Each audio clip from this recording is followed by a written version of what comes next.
Ladies and gentlemen, performing the U.S. national anthem, singer, songwriter, and actress, Michelle Williams.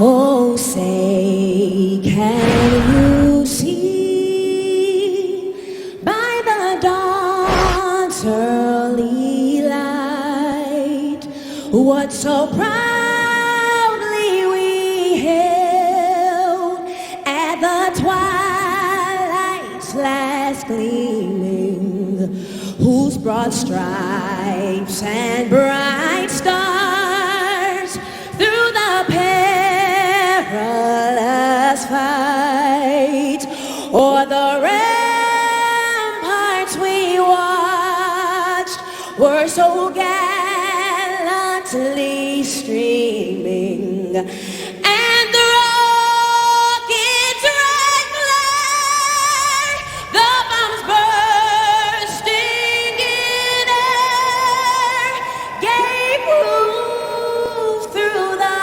night that our flag was still there. Oh, say does that star-spangled banner yet wave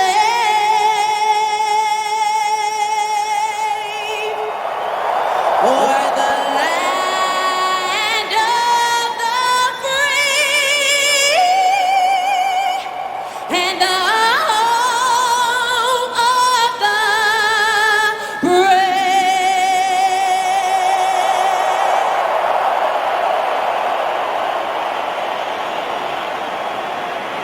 And now, to perform God Save the Queen, please welcome the nation's sporting soprano, Laura Wright. God save the gracious Queen, long live our noble Queen. God save the Queen, Santa victorious, happy and glorious, long to reign over us. God save the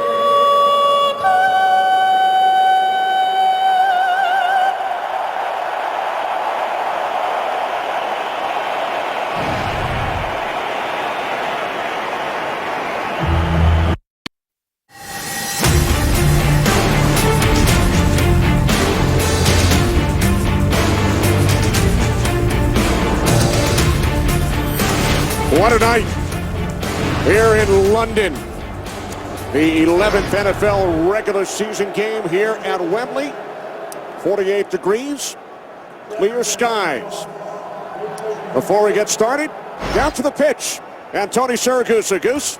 Thanks, Kenny. I got an opportunity during warm-ups to talk with Tony Romo, and he told me, you know, his decision to play today was simply based on back-to-back losses. He thought this team has definitely lost the momentum it had earlier, and he said that we need this game, especially going into the bye week. Now, this is not going to be an easy task. You got Jacksonville, number 3 in the NFL in sacks. So this Dallas offensive line is going to have their work cut out for them today. All right, Goose, back-to-back losses for Jason Garrett's Cowboys to the Redskins and Arizona last week, with Brandon Weeden starting for the injured Tony Romo. Cowboys have never lost 3 straight in Garrett's tenure. Across the way, Gus Bradley in his second season as Jaguars head coach. Jacksonville with a record of 1-8, their only victory 3 weeks ago over the Cleveland Browns. Third NFL game this season here at Wembley. 11th all-time. First regular season game outside the U.S. for the Cowboys. Jaguars played here in London last year, and they lead the all-time series 3-2. Jacksonville won the toss, elected to defer, so Josh Scobie will get things started. And we are underway here in London. Coming out of the end zone, Dwayne Harris. Harris out to the 20-yard line as Tony Romo makes his return, leading the Cowboys offense onto the field. One of the things you had to worry about really was the long plane flight over here and then returning back to Dallas after the game. And Tony Romo told us that it was not an issue, actually slept for 6 hours. So that would have been one of my top concerns coming over here to play this game. But it's such an important thing. And a lot of this decision for him to come out here and play today is a result of how they played against the Arizona Cardinals offensively. Tony told us yesterday he got 6 hours sleep on the flight from Dallas to London on Monday, 4,745 miles. On first down, Romo hands it off to the NFL's leading rusher, DeMarco Murray. Murray all the way out to the 43-yard line, finally forced out of bounds by Jonathan Cyprien, 23 yards. On the first play from scrimmage. And there's a great sign right there. We've talked about Tony Romo being in the lineup, but Ronald Leary and Doug Free back in the lineup on that offensive line opened up a big hole for DeMarco Murray right there. Dez Bryant has to start becoming more productive. You've got to get him the ball. Jason Garrett said it's one of their top priorities to get him involved in the game. Only 5 receptions the last 2 games for 45 yards. 3 wide receivers set, 1st and 10 from the 43-yard line as Romo sets up the screen. It's Murray again, and he has another first down to the Jacksonville 40. This is a young team, and you're going to have some mistakes right there, but one of the things that's going to happen is this defensive line is going to have to play well today. Roy Miller, Derek Marks, they're going to have to battle against that very good offensive line of the Dallas Cowboys. We've already seen in the start of the game today, the big hole in the first play in the running game, athletic and down the field on the screen. 40 yards for Murray on the first 2 plays, 23-yard run, 17-yard catch and run. 1st and 10 from the Jaguars 40. It is Murray, and this time he gains 3. Roy Miller along with Derek Marks on the tackle. And obviously one of the first things we're going to do here in the beginning of the game is watch the mobility of Tony Romo. And Jason Garrett said it's not so much his ability to manage the amount of pain. I think Tony Romo has shown everybody he's a tough guy. Physically, he's a tough guy. It's the functionality at the quarterback position. Does he have any effects from that injury? Sacked 5 times at his last start. The loss to the Redskins 2 weeks ago on 2nd and 7. This is Murray. And this time he gains just 1 down to the 36-yard line. Dez Bryant made the tackle, setting up a 3rd down and 6. And one of the things you want to do to make sure that Tony Romo stays healthy this afternoon is to stay in that manageable 3rd down situation. Don't create obvious passing downs. The first couple of plays right there, big runs on 1st down. Here we go with the first opportunity for this Jaguars defense to maybe get some pressure on Tony Romo. Cowboys best in the league on 3rd down this season, although they've struggled the last 2 weeks. Empty backfield. Cowboys must get to the Jaguars 30. Romo on 3rd down. Steps up, and now he throws just out of the reach of a wide open Jason Witten. That offensive line did a nice job of giving Tony Romo protection here, Darryl. Yeah, and Tony Romo's going to be disappointed with himself. He misses a wide open Jason Witten. They turn him loose right down the middle of the field and just a little overthrown. So the Cowboys send out the field goal unit. Dan Bailey is 4 of 5 from 50-plus this season. This is a 54-yard attempt. And Bailey's kick is good, matching the longest ever field goal in an NFL game here at Wembley. First Blair Walsh of the Vikings, and now Bailey connects from 54 yards out. Today's game is sponsored by Southwest Airlines. Book your low fare now at southwest.com. Just about every NFL team represented in the stands here at Wembley. It's one of the things that we've enjoyed. We've been able to come over here 3 times, and every time we come over, we do a search for all 32 teams, and we always find all 32 teams represented over here in London. Good start for DeMarco Murray and the Cowboys. Lead 3-0. Jaguars will start from their 20-yard line. Led out to the field by the rookie out of Central Florida, 3rd overall draft pick, Blake Bortles, who will make his 7th NFL start. Well, he had a nice game statistically last week, but one of the things I liked about Blake Bortles' response to, hey, how did you think you played last week in that game? I wasn't happy with it. I've got to be better than that. He's driven to be better. He's made some mistakes, but this is a very, very young Jacksonville Jaguar team. They have had a penchant to beat themselves early in the year, but they're starting to make that turn, playing their best football over the last 3 weeks.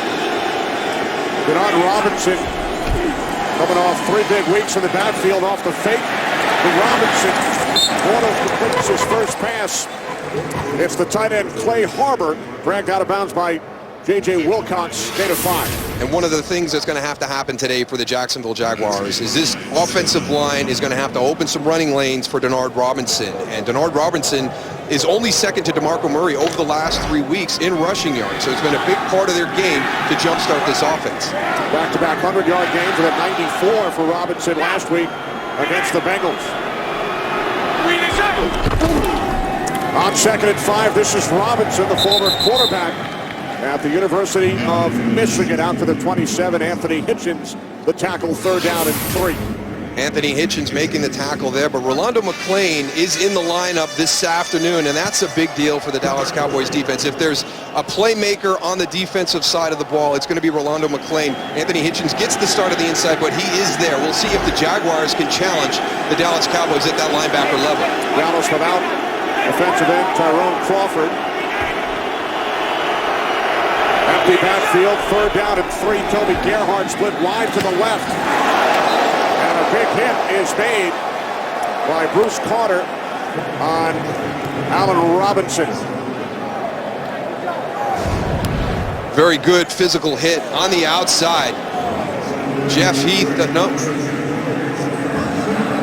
It's not Jeff Heath, it's actually Sterling Moore breaking off his coverage on the outside, recognizing the route underneath, and comes up, puts a big hit on Allen Robinson. Allen Robinson did a really nice job of going and finding that first down marker, though, to get the first down in that play. He did. Forward progress out to the 30. So the Jaguars with a new set of downs. This is Denard Robinson. And Robinson out to the 32-yard line, setting up 2nd down and 8. Blake Bortles gets his opportunity after a couple of games to start for the Jacksonville Jaguars, and they had an open and honest conversation coming into the preseason. He didn't take a lot of snaps with the number ones through there, and all he wanted to do was become a part of the conversation once they got to training camp, and he accomplished that.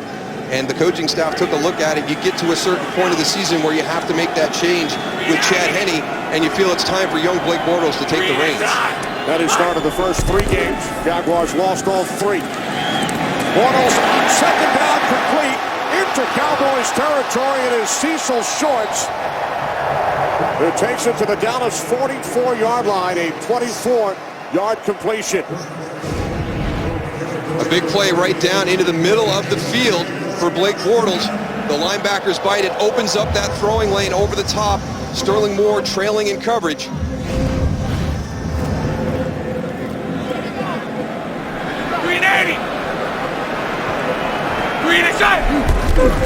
From the Dallas 44, Bortles hit as he throws. Pass intended for Allen Robinson.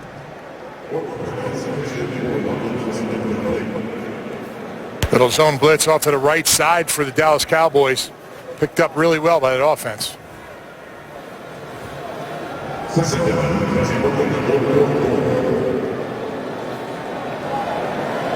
Now 2nd and 10 for Bortles and the Jaguars. Just over 6 minutes gone by here at Wembley, with the Cowboys leading 3-0. Hey, easy. Hey, let's go, rest.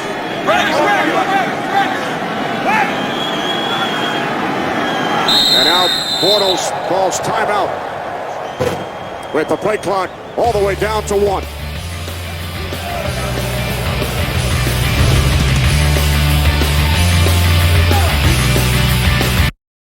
Today's game is sponsored by Bud Light, who reminds fans to stay in the game and drink responsibly. Jacksonville Jaguars offense ranked 30th in the league in yards, last in points per game. They are very young, especially at the skill positions. Yeah, and they have the critical mistakes, the turnovers, the things that stop drives and prevent you from giving points.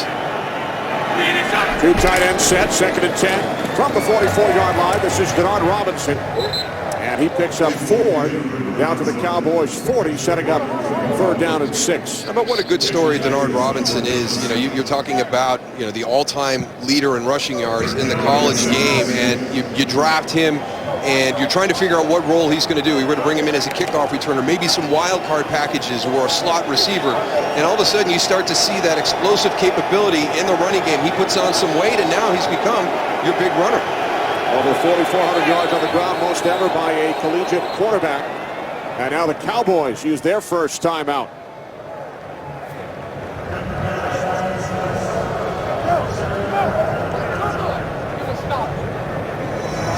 Cowboys using their first timeout. We head to Los Angeles for a game break with Joel Klatt. Joel? All right, Kenny, and we take you to New Orleans, where San Francisco on the board early. Frank Gore from 4 yards out. That's San Francisco's first rushing touchdown since September 21st. That's right. You heard me correctly. San Francisco up 7-0 over the Saints. Kenny, Moose, and Goose. Thanks, Joel. Early lead for the 49ers, who have lost 2 straight. San Francisco at 4-4. Saints in first place in the NFL NFC South with a record of 4-4 as well.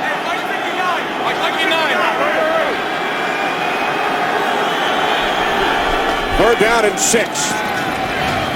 Bortles to the outside, and the catch is made for a first down at the 32-yard line by Allen Robinson, gain of 8. This is a nice throw by Blake Bortles. Some good zone coverage by the Dallas defense. Small window to fit this in. Watch the zip on this ball. This is a guy who, as a youngster, down in high school, didn't play a whole lot of football, didn't travel to the big camps across the country. Kind of started his football career later in life, and he's got some nice skills. You got all those parents at home wondering why they're spending that money to go into camps, and you got a guy that can throw like that. How about Denard Robinson? He is inside the 10, the 5, to the end zone. Touchdown! 32-yard run. Denard Robinson, his 3rd touchdown of the season. There's that explosive capability from the running back position that Denard Robinson has provided to this offense. You're going to watch just a straight running play to the right side, kick out by Will Tafoe on the outside, and a nice cut by Denard Robinson back to the inside, and then beats everybody to the end zone. That's a great cut right there. Nice job of putting the ball on the outside. And tell you what, he can do a lot of different things. Good job, Luke Bowenko, getting down to that 2nd level, getting that push on Bruce Carter to spring Denard Robinson back inside.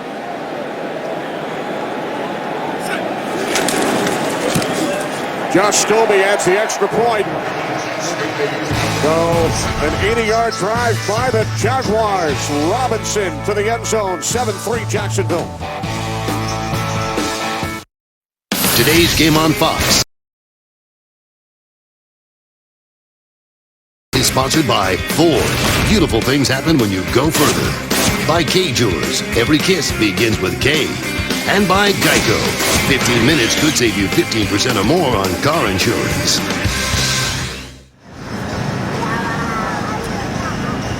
Back in London, Kenny Albert, Darryl Johnston, Tony Siragusa, 7-3 lead for the Jaguars. A 9-play, 80-yard drive, 2nd opening drive touchdown for Jacksonville this season.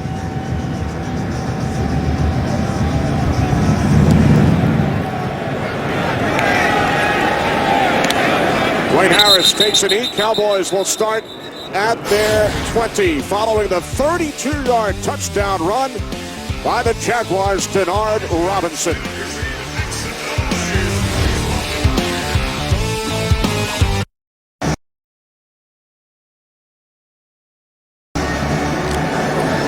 Both teams scored on their opening drive. Cowboys field goal, Jaguars a touchdown. Romo 1 for 2 on the first Dallas possession.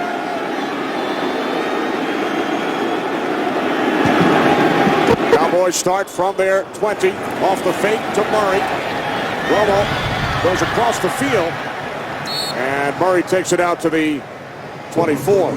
And I think early on here you're seeing some good mobility from Tony Romo. And when I first heard the decision to bring Tony Romo over here to play the game in London, I was kind of against that. I thought they'd be better served leaving him back in Dallas, allowing him to rest for almost a full month before that next game against the Giants. But when you got over here and talked to Tony Romo and the Cowboy players, the sense of urgency they had about this game, you could see it on the opening drive by the Jacksonville Jaguars. They are playing their best football right now. Yeah, he's a competitor, man. He wanted to come out here and he wanted to get this team back with all the momentum they had earlier in the season, and he knows that they dropped off a little bit with back-to-back losses, and he's just a competitor. DeMarco Murray picks up a first down as he gains 9. It's funny talking to Jason Garrett. You know, we've got to find a way to get the ball to 88. We've got to turn around and hand the ball to 29. And, you know, if you give him a lane where he does not have to shift or change direction, if it's a downhill running opportunity for DeMarco Murray, he's one of the more physical runners I've seen in the NFL this season. Held under 100 yards by the Cardinals last Sunday for the first time this season. NFL record, 8 straight 100-yard games to begin the season. False start. False start. Offense. Number 77. 5-yard penalty. First down. The left tackle, Tyron Smith. And that's going to be one of the challenges for the Jacksonville Jaguar front, is making DeMarco Murray stop, change direction. When he gets going downhill, he gains momentum, he gains that confidence in the running game, and he's going to be tough to stop. Dez Bryant, Roy Miller, Senderick Marks, those big guys up front, clog those lanes, make him stop and change direction. First and 15 following the penalty.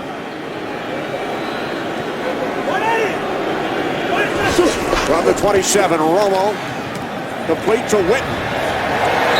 And Witten's the other guy that Jason Garrett talked about. He's brought down by Cyprian. He said we have to get the ball to 88, 29, and of course 82. Yeah, you've always got to find a way to get Jason Witten involved in your game plan. But, you know, for Jaguar fans, they know this player right here, number 37, Jonathan Cyprian, one of the really good young safeties in the NFL. This is textbook for all you young guys out there. This is old school. Driving the shoulder through, lifting the body up, and taking him down. Witten able to gain just 3. Second down and 12. Romo handed it off to Murray. And Murray able to make something out of nothing. Takes it out to the 37-yard line, so it will be third down and 5, a gain of 7. What a big opportunity for the Jacksonville Jaguars to create that third and long, that obvious passing situation where they could get after Tony Romo.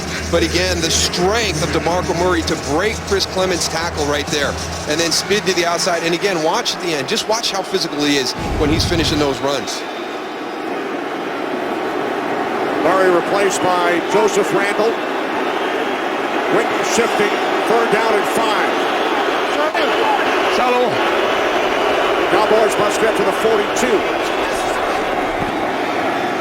Romo on third down. There is a flag, and the catch is made by the rookie out of Pitt. A spectacular catch made by Devin Street. But it looks like it's coming back.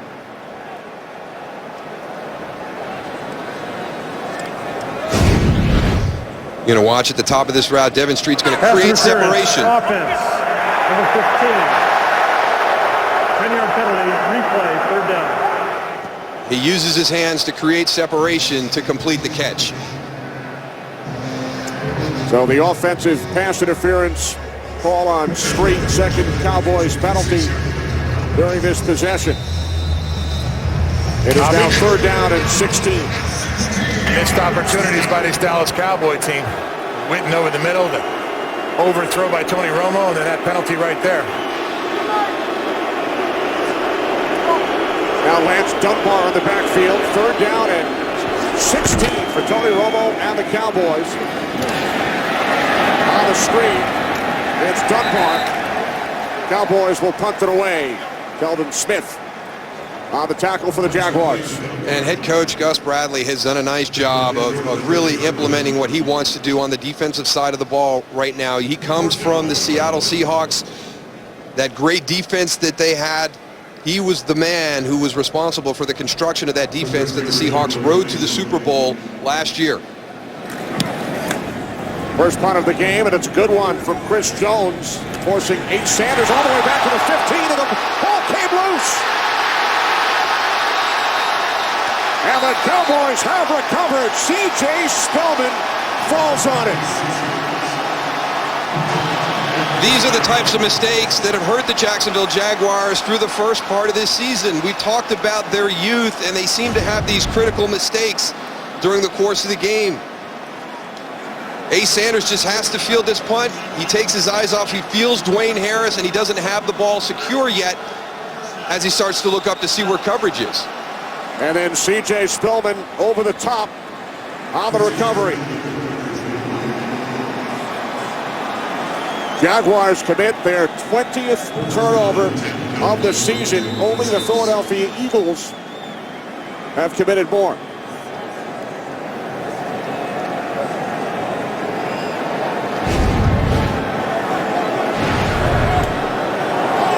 So new life for the Cowboys. First and goal from the Jaguars 6.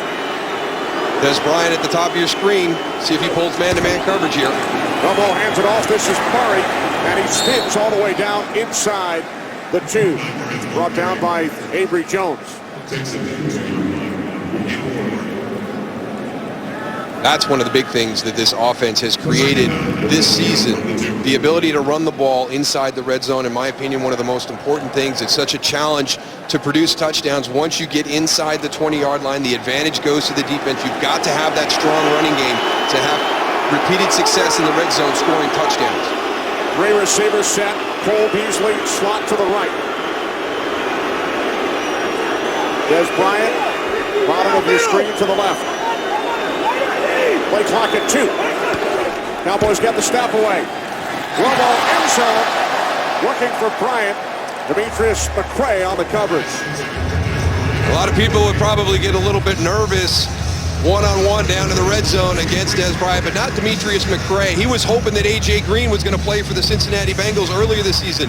He plays with a little bit of a chip on his shoulder, which is huge for a young corner. He is not intimidated by any of the top receivers in the NFL. Yeah, he does a really nice job of getting his head back inside and seeing Tony Romo release the ball. That's how he was able to go and make a play on it. Cowboys empty the backfield. 3rd and goal from the 2. Romo moving to his right. Looking end zone. He throws. Touchdown. Jason Witten. I'm always amazed that number 82 is able to find his way to an open area on the field when the play breaks down in the red zone. One-on-one basketball with Witten out there. Oh, you just see it so many times, and you know that Tony Romo is going to be looking for him. It's just such a nice skill set that he has. It's such a subtle thing. J.T. Thomas again gets caught up stumbling the whole time.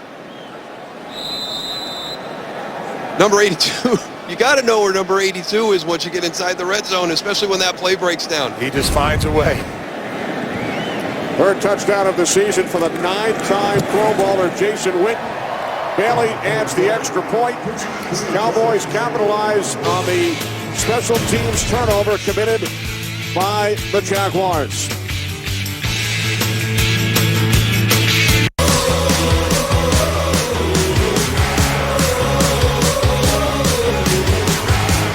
Sights and sounds here in London as we come to you 11 miles to the west of Buckingham Palace. 55th career touchdown for Jason Witten following the Jacksonville turnover. Condon will not take it out. Jaguars start from their 20. Blake Bortles, 3rd overall pick in the NFL draft. Record of 22-5 at Central Florida, where he played for one of your former coaches, George O'Leary. You were with George up at Syracuse. Yes, I was. We shared some nice stories of George O'Leary. So, good reminiscing. And Blake said he really benefited from O'Leary's system. A little bit of a semi-pro offense that he was involved with down at Central Florida. I think it's one of the things that challenges these young quarterbacks today. Play action and then the screen to Denard Robinson. Gain of just 1. Bruce Carter made the tackle. Some of these young guys coming to the NFL today really struggling playing that spread offense and not really understanding the mechanics, but here's a couple of them for you right here to take a look at and how productive they've been at the start, with the completion percentage being really impressive in my opinion. All of them over 60% right there. But the mechanics of the quarterback position in the NFL, very demanding with the communication from sideline to huddle. On 2nd down and 9, it's Robinson again. There is a flag. Robinson out to the 27-yard line.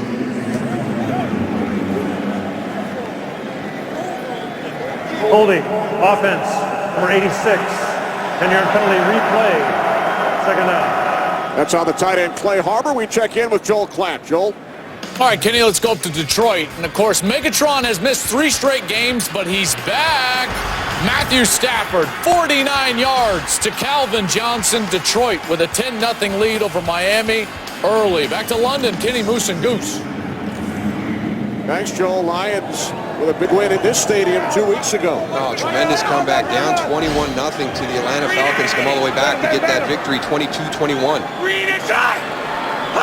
2nd down and 19 following the penalty as that pass is broken up and nearly picked off by Orlando Scandrick. Orlando Scandrick trusts his instincts as a cornerback. He does a tremendous amount of prep. He breaks you down by formation, down in distance, and you've got to trust what you see. You see that right there coming off of his man, making the break to deflect the pass. That's the 2nd time we've seen a defender. Sterling Moore did it earlier, coming off of their coverage. They must be locking onto. Blake Bortles has got to be careful. Are you starting to stare down your receivers because we've got other defenders coming off of coverage to make plays? Bortles has thrown a league high 13 picks over his first 6 starts. On the screen, this is Jordan Todman. Stopped 5 yards shy of the marker, so the Jaguars will punt it away, chased down by Henry Melton. So here comes Brian Anger and the punting unit. They love watching all of the kicks, the field goal attempts, the extra points, the kickoffs, and the punts here in London. Now, Brian Anger, Josh Scobie, Chris Jones, Dan Bailey, they're rock stars over here when the games are played in the UK. Punting from his own 15. Terrific kick, forcing Harris back to the Cowboys 15. And he returns it out across the 25-yard line. Dakota Watson, the tackle on special teams. Well, do you want more excitement? Fox and Fox Sports 1 are the place to turn Saturday for a full day of conference rivalries, including games with playoff implications as Washington takes on 19th ranked Arizona and number 6 TCU squares off against Kansas. It all begins at 3 Eastern on Fox, Fox Sports 1, and streaming live on Fox Sports Go. It's going to be tough for me on that last game there, Kenny, being a local guy there with North Texas close by. But a high school friend, Sean Kugler, the head coach of the Miners out in Texas, El Paso. Probably close to the NFL with the Steelers and the Bills. Romo has started the game 5 of 7. The toss to Dunbar, and then the end around, it's Dwayne Harris. But Harris is tackled from behind by Dwayne Grotz. Loses a couple on the play. That's a good play by Ryan Davis because he pushed Dwayne Harris back deep enough to kind of disrupt this play. A lot of times you get down the chase, he recognizes, now he flattens back and pushes upfield. Doesn't make the tackle, but enough of a stumble to allow his teammate Dwayne Grotz to get in there and make the play.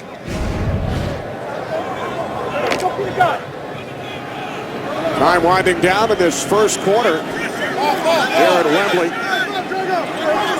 Coming into this game, Jaguars had actually outscored their opponents in the first quarter this season. So Dallas able to capitalize on the only turnover of the game. Cowboys lead the Jaguars here at Wembley, 10-7 after 1.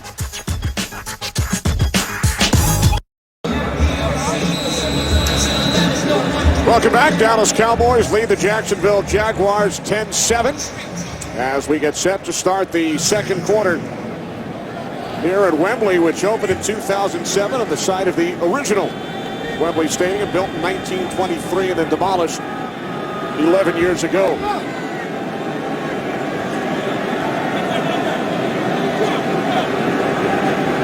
Empty backfield as Dunbar shifts it into the slot left. And Romo's pass is caught. First reception of the game for Dez Bryant out to the 35. And important to get him involved early in this game. He only one first quarter catch over the last 4 games. He's one of those guys that really kind of feeds off that when you get him the ball early and he feels like he's a part of the game plan. 3rd down and 1. Cowboys send in an extra blocker, number 78, Jeremy Parnell, along with 2 tight ends, Witten and Hanna. This is the beef line right here. All the big guys up on the line of scrimmage. Here's the fullback, Tyler Klutz, in as well. On 3rd and 1, Murray picks up a first. Exactly what you said, Darryl. Once he gets going downhill, he's hard to stop. Yeah, because Tyler Klutz is going to the outside as his fullback, the lead blocker, but he's just going to hit this straight up the middle. He's going to bail from his fullback. He takes that first running lane. Everything gets chopped off on the backside, understands down in distance and getting north and south. Darryl giving the fullback some love. Tyler Klutz celebrating his 30th birthday today here in London. On 1st down, here's Murray. 55 yards on the ground for DeMarco Murray already, and we are not even 2 minutes into the 2nd quarter. Well, Jason talked to us about, we got to throw the ball to Dez. That's our most important thing. I may differ with him a little bit. I think it's more important to turn around and hand DeMarco Murray the ball. When Dallas got on that 6-game winning streak, DeMarco Murray was the person that everybody was trying to stop. That offensive line was coming off the ball. They were controlling the flow of the game. Here's Murray again. He slips on 2nd and 5. Yeah, those time gains just 1. Those defensive linemen, they wear down after a while, Darryl. You get them run. Those offensive linemen just keep coming at you, and it might not show in the 1st or 2nd quarter, but as the game goes on, it wears on you. And once those big guys, get wore down, they can't recover. Total yards couldn't be much closer, but the Jaguars committed the game's only turnover, which led to the Cowboys' touchdown. 3rd down and 4. Bryant shifts to the left. Cowboys must get to midfield. Romo on 3rd down to the outside. And it is broken up. Getting a hand in is McCray. Pass intended for Terrence Williams. I tell you, he's fun to watch. I mean, he's a young guy, 2nd-year corner, small school, Appalachia State. And just watch him out here. Good footwork. Good play back on the football. You can see Gus Bradley there on the sideline cheering him on. Had a lot of nice things to say about Demetrius McCray. Jones will punt for the 2nd time. Remember, Sanders committed the turnover on his first return attempt. There's Sanders from the 3. Eludes a tackle. Out across the 20 and tripped up. Ace Sanders takes it out to the 27. 24 yards on the return. Longest punt return by a Jacksonville Jaguar this season.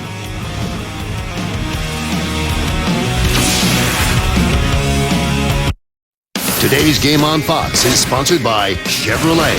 Find new roads. By Burger King.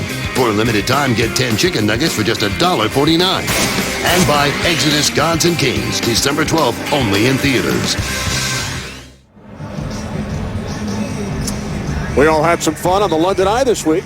A lot higher once you're in that the top of that car than it looks from the ground. I'm not a big fan of heights. A little bit high there. And there's Rolando McClain. Now, he's got that parka over top. Jason Garrett said he's one of our best leaders on the defensive side, one of the best playmakers. Maybe not a good sign for Cowboy fans to see that parka on the sideline. Here's Denard Robinson. And he loses a yard on 1st down as he's tackled by the longtime Jaguar, Jeremy Mincy. Now some extracurricular activity. Here's Mincy, spent 8 seasons with the Jaguars. Also played in the Super Bowl with Denver last season after he was released by Jacksonville.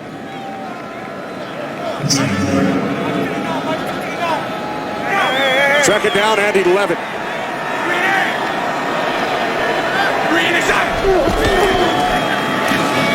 Takes it again. Denard Robinson out to the 28. Brought down by Hitchens. Gain of 3. Nice job by Jack Crawford getting some quick penetration, though, making Denard Robinson make a decision deep in the backfield on that play. Jack Crawford, number 58 for the Cowboys, born and grew up right here in London. Moved to New Jersey in the 11th grade. Originally a basketball player. And then played football at Penn State.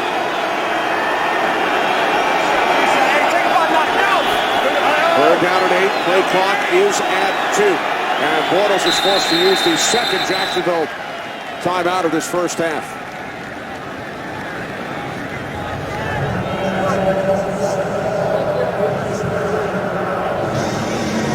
Early second quarter with the Cowboys leading the Jaguars 10-7. Wednesday on The Ultimate Fighter, the prelims come to a dramatic end as the final 2 fighters enter the cage looking to advance to the quarterfinals. Don't miss an all-new, hard-hitting episode of The Ultimate Fighter Wednesday at 10 Eastern and Pacific, only on Fox Sports 1 and streaming live on Fox Sports Go. Those girls in Ultimate Fighter, boy, they fight hard. Sometimes they fight even better than the guys do.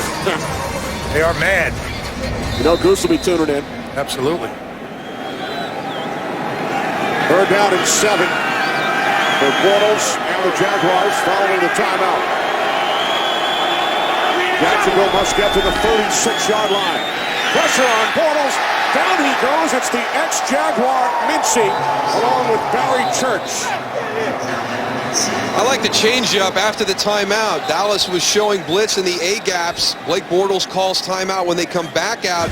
Now they show a single blitzer in the A-gap. You're going to get pressure here, and you get pressure here. So they're going to collapse you from both edges. Nice change-up during that timeout by Rod Marinelli's defense. So Mincy and Church share the sack. Anger waiting back at his 7-yard line.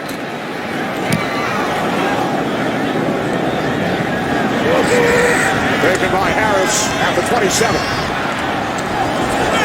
8-yard return to the 35.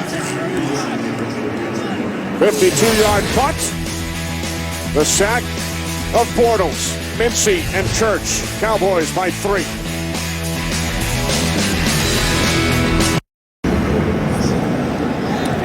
Ten-7 lead for the Cowboys here in London. And Tony Romo's return after sitting out last week's loss to Arizona from the 35. The handoff to Murray. And he is wrapped up by Geno Hayes, gain of just 1. Well, a lot of common links in this game today. Gus Bradley, mentored by Monty Kiffin and Rob Marinelli during the course of his coaching career as he was moving up the ranks. So there's a lot of familiarity between these offenses with the defenses that they're going to be following. There's Monty Kiffin, a consultant upstairs for the Dallas Cowboys, and Monty Kiffin was responsible for bringing Gus Bradley into the NFL in 2006 to Tampa Bay and told everybody that this guy is special. He's unique. Romo on 2nd and 9, complete to Witten for a Cowboys first down across midfield. And I really felt coming into the game with the concern about Tony Romo's health at the quarterback position and how was that offensive line going to handle that.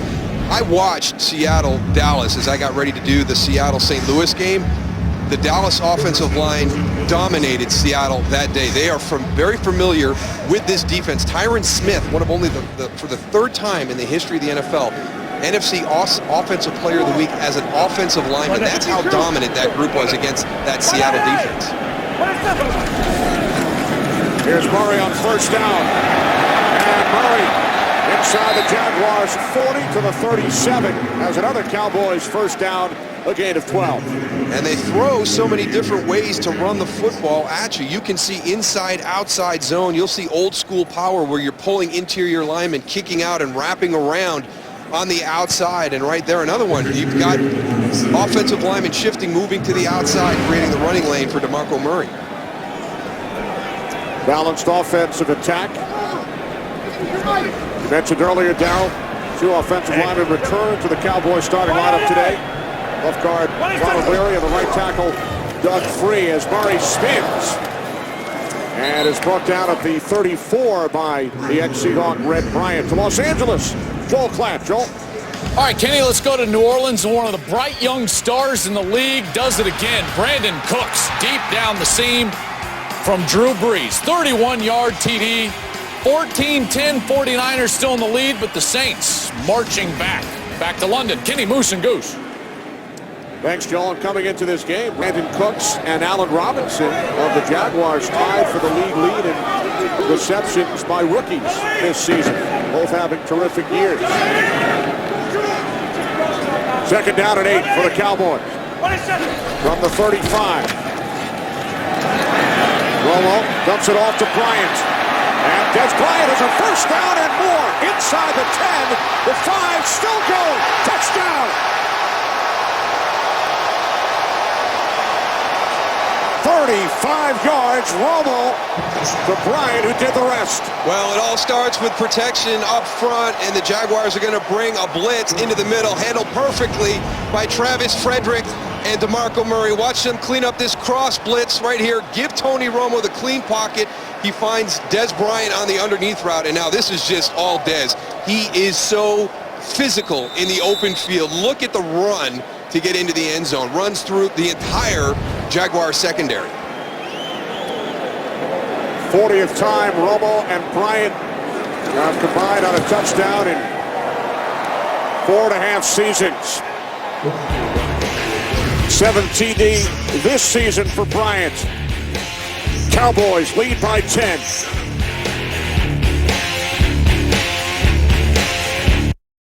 Today's game is sponsored by Pizza Hut. Find the best deals at pizzahut.com. 10-point lead for the Dallas Cowboys. 5 plays, 65 yards. Romo to Bryant. Just so impressive in all phases of the game as a wide receiver. Great at the point of the catch. You saw on that touchdown run how difficult he is to bring down in the open field. Todman on the return. Jeff Heath the tackle. Todman stopped at the 16-yard line. Well, the Jaguars get off to a good start. 80-yard touchdown drive on their first possession, but since then, a special teams turnover. Only 9 yards on 6 plays. Yeah, and again, you build that positive momentum. It was a very impressive opening drive, but in those last 2 series, it's a lot of things that are within the control of the Jacksonville players. They're having the critical mistakes, penalties. On the slant, it's Allen Robinson. And Robinson has a Jaguars first down, gain of 11. We talked about the youth of this team, but they've got a couple of young receivers on the outside. Allen Robinson, Allen Hurns having really nice seasons. Now Denard Robinson dives forward to the 28. We talked about them struggling on the last 2 series. Let's come out and try something different. Yeah, it's not working. Let's go no huddle. Let's control the flow at the line of scrimmage. 3 receivers set, second down at 9. Bortles looking for Allen Robinson. No flags. Sterling Moore on the coverage. Good job by Denard Robinson crossing formation to pick up this blitz. This is not as easy as it looks. Dallas really starting to challenge Blake Bortles with the blitz. That first series, they kind of just rushed for, took his offense right down the field for the touchdown. Since then, Rod Marinelli electing to add people, a little zone drop, trying to confuse the young QB. Empty backfield, third down and 9. Jaguars must get to the 37 for a first down. Bortles a pump fake. Under pressure being chased by Henry Melton. He throws and it's out of bounds. Todman out of bounds, so the Jaguars will punt it away. A lot of talk about the signing of Henry Melton in the offseason, and he's finally starting to show why. Working from the inside here, nice arm over, good pursuit.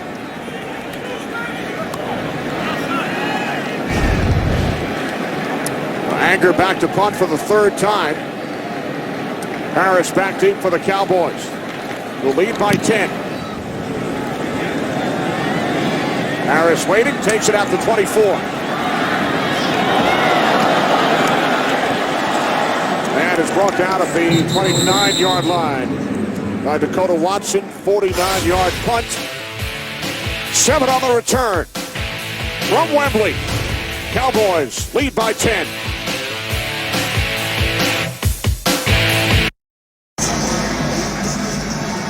Return man Dwayne Harris helped off the field following the punt return. I tell you, he is one of those guys who you take for granted. You don't realize how many things he does for your team until he's out of the lineup. Good in the open formations as a wide receiver, a great returner, great core special teams guy. So that's a tough loss for Dallas if Dwayne Harris can't make it back out. Cowboys start from the 30 off the fake to Murray. Romo to the outside. And the catch is made for a first down by Dez Bryant. 17-yard completion.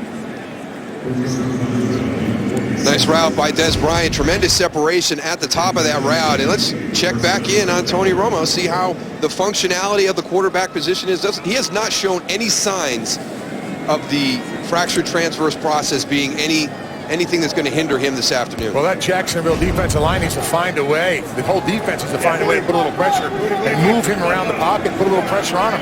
Right now, he's just standing in that pocket, looking downfield, making throws. Romo 9 of 12 with 2 touchdown passes. This is Murray. And when we spoke with Tony Romo yesterday, he said, I was sore early in the week, slept 6 hours on the plane ride. As we mentioned, he said, I've been able to manage it, and I envision playing the entire game. Well, in the organization of the Dallas Cowboys, they've been able to kind of track this injury 6 times. It's happened to 6 individual players that people know, and it's been the same scenario every time. After the injury, they went back into the game and finished the game. They missed the following week and then returned the week after that. Exactly what Tony Romo is doing with his recovery. The exact same phase as everybody they had talked to that they had experienced this injury before. All right, 6 over the course of 25 years, and none of those 6 missed more than 1 full game. Winton to the Jaguars, 47. A.T. Thomas made the tackle, a gain of 5. Well, we know the history of Tony Romo and his back injuries, and this is a completely separate injury. It in no way is related to the disc issue that he had at the end of last season or impacted by the surgery that he had in the offseason. This is completely different. Well, the good thing about it also, with the bye week coming up, it's coming out perfect time for Tony to go and get it 2 weeks off, rest up, and we'll make a nice run there towards the end of the season. Right, both teams with bye next week, too, following the trip home from London. 3rd down and 4. Romo steps up to the outside. It's Murray, but not nearly enough. Shoved out of bounds by McCray, so the Cowboys will punt it away. A little bit of pressure there for the first time in a while by Jacksonville. And I think Tony felt it, too. Nice quick pass to the outside. I think it affected him a little bit. I think Jacksonville needs to go and reevaluate, what they're doing defensively and bring more pressure.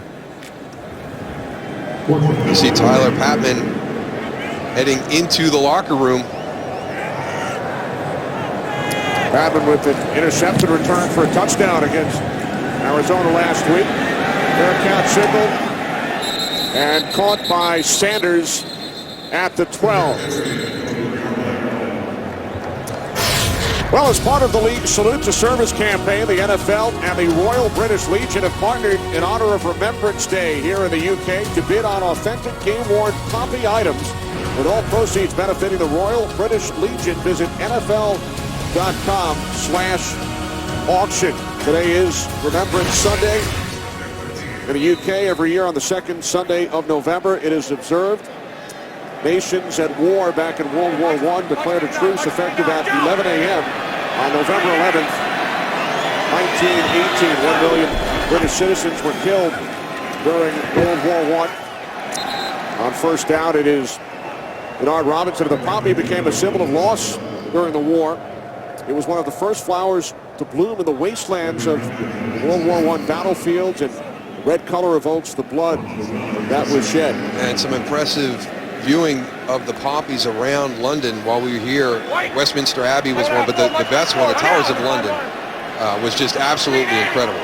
And the Cowboys held a team function at the Tower of London on Friday night. Second down and 11. Catch is made by Cecil short, and he breaks free across midfield. Finally brought down at the Cowboys' 35-yard line, a 53-yard pass play.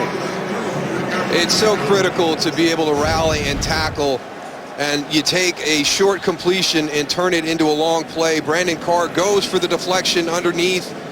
The throw by Blake Bortles to Cecil Shorts breaks another tackle and then outruns Anthony Hitchens down the sideline for a big gain.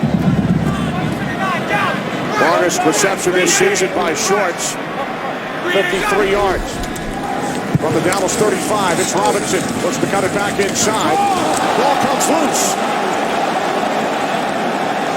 Robinson coughed it up. Officials trying to get to the bottom of the pile. Dallas had a tremendous shot at this when it first went on the ground. If Jacksonville gets this back, there's somebody fighting hard at the bottom of that pile. Yeah, you know how those piles go, Moose. Guys are ripping, trying to do anything they can to try and get possession of that thing on the bottom. Report on Dwayne Harris, also had a knee to the back, expected to return, guys. All right, thanks, Goose.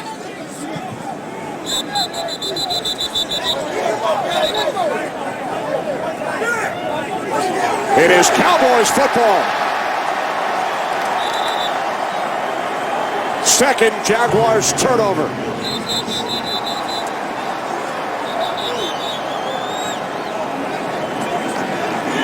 George Selby in pursuit, across formation, knocks the ball loose from Denard Robinson. Good hustle. One of the things that Rod Marinelli preaches to his guys is hustling to the football. He'll stop the film during the course of game review. Early on the field is a fumble, recovered by Dallas. 1st and 10, change of possession.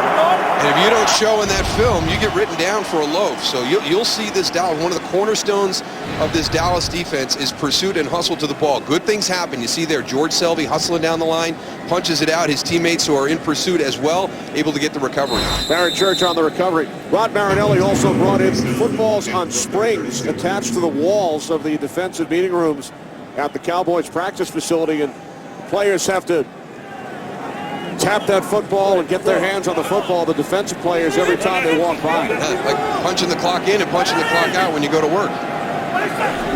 So the Cowboys take over. It's Murray on 1st down. Now, all turnovers are automatically reviewed, so the Cowboys, Barrett Church, coming up on the recovery. 2.5 remaining second quarter, with the Cowboys leading by 10. And it's so hard to get that clear recovery at the bottom of the pile, so you know, these other coaches, Gus Bradley with maybe the opportunity considering throwing that, but he can't do it because it's going to be reviewed upstairs. On 2nd down, Romo looking for Bryant. He makes the catch, and there is a flag. Wayne Krotz defending. You can see Dez Bryant really starting to take over on the outside. Prior to the pass, holding defense. Number 27, penalties decline. Result of the play, 1st and 10. And maybe more than a statistical thing, Kenny, is just that momentum that he generates with his style of play. 16-yard reception by Bryant. 2-minute warning. Cowboys on the move.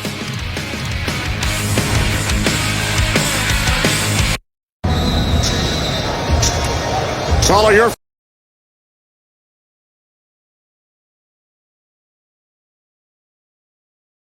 favorite team all season long. Go to iTunes.com/NFL. 17-7 lead for Tony Romo and the Cowboys following the 2-minute warning. 1st and 10 from the Jaguars 47.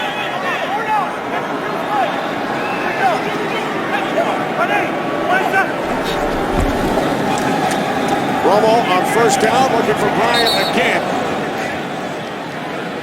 with Krotz on the coverage. Right now, Tony Romo's doing a nice job at the line of scrimmage as well, identifying the blitz of the Jacksonville Jaguars, resetting that play. On that one, recognized what was coming, adjusted things at the line of scrimmage, put enough people in place to be able to cover that blitz to allow Dez Bryant to run the full route and not have to adjust it. Prior to that incompletion, Romo had completed 6 straight. Dwayne Harris back on the field. Split wide to the left. Second down and 10. Romo looking right. Now he throws. And it is the 6th catch of the first half for Dez Bryant.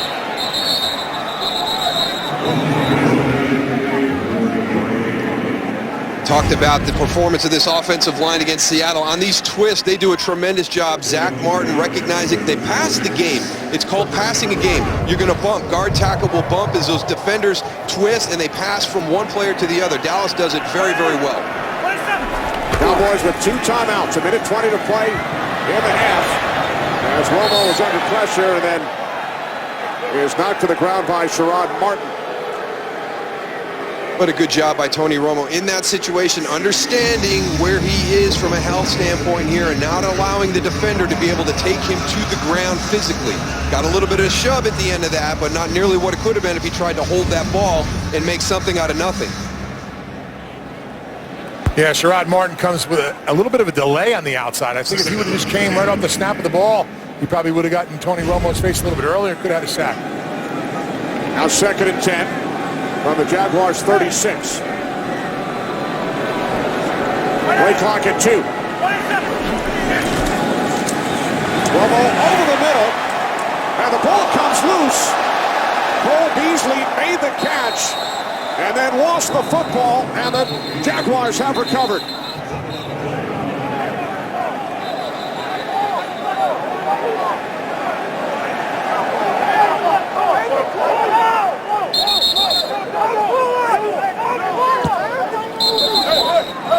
A lot of commotion at the bottom of the pile, but one of the officials came running in and 3 times signaled Jaguars football. Again, this is similar. It's been frustrating for us this year. We've had a couple of these scenarios during the course of the season, and as you pointed out, Kenny, all turnovers are under review, but when we get to this point, it's you know, how do we know? You know, what are we seeing with the clear recovery aspect as the officials are reviewing it? Yeah, Kenny, first they signaled it was Jacksonville's ball. Now they have a huddle trying to figure it out. And 3 times it was signaled that the Jaguars had it.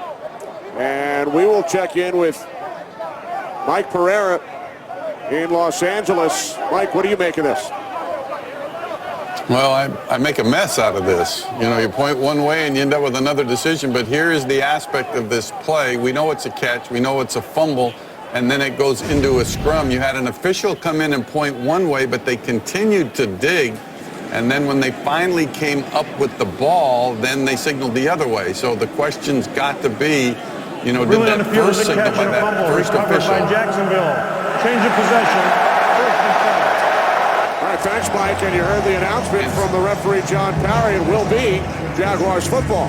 And one of the things we're losing sight of here is Josh Evans, number 26, is standing away from the pile with the football in his hand, Mike.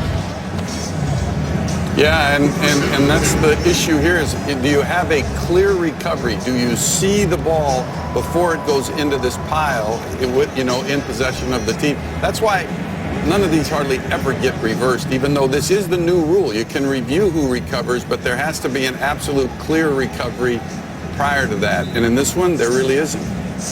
And that was tough because as the ball was on the ground, it was Josh Evans and Jason Witten kind of tied up with, you know, with an arm, each one of them with an arm on the ball. So now the Jaguars with 1 timeout remaining, trailing by 10, pass incomplete, intended for Todman.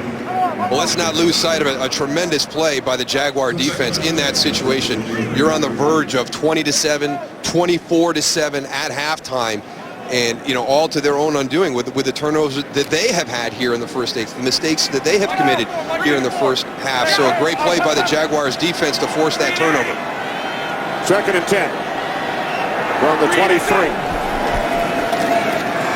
Bortles over the middle. Great catch. And it's Allen Robinson out of the 30-yard line, setting up 3rd down and 3. I mean, his momentum is carrying him one way. Look at this. Look at the reach back. Look at him keep that ball. Doesn't even go to the ground. That's impressive by Allen Robinson. 2nd round pick out of Penn State. Bortles on 3rd and 3 And that pass is broken up by J.J. Wilcox. So the Jaguars, following the Dallas turnover, go 3 and out. Little stick route there, get beyond the distance for the first down, and you can see J.J. Wilcox kind of drawing a line in the sand right there. Reads that route very well, able to make the deflection.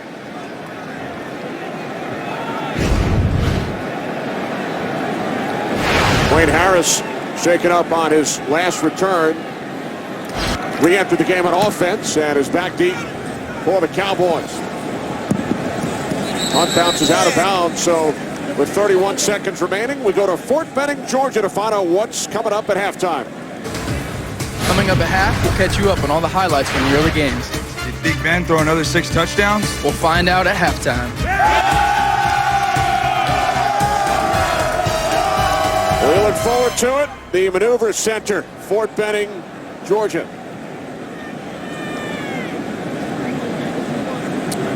Cowboys, 2 timeouts, 31 seconds on the clock. Turned the ball over moments ago, but then the Dallas defense forced a 3 and out. Kicker Dan Bailey has been such a weapon for this Cowboy offense. Interesting to see what Jason Garrett wants to do here offensively.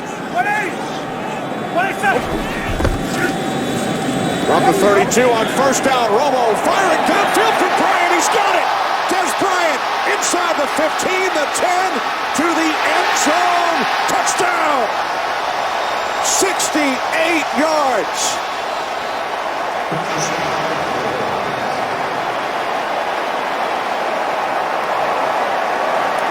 You're going to be second-guessing yourself in that situation. A little over 30 seconds left in the half at the snap of the ball. And a great release by Dez Bryant. He wins that route off the release on the line of scrimmage. And immediately in that situation, Dwayne Gratz is in chase position. And Jonathan Cyprien cannot get over there in time. Dez Bryant is taking the game over on the outside here in the first half for the Cowboys. His second touchdown reception, as Romo talks about it with the referee, John Parry. 68-yard connection. Third touchdown pass of the first half for Tony Romo. Bailey, the extra point. Cowboys lead by 17.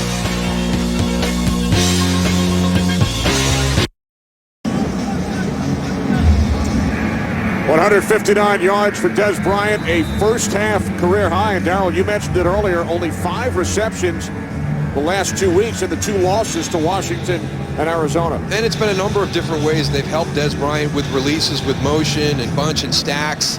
But then you just saw in that last play that you can just line him up on the outside one-on-one. And what a physical release from the line of scrimmage to win right away on that route.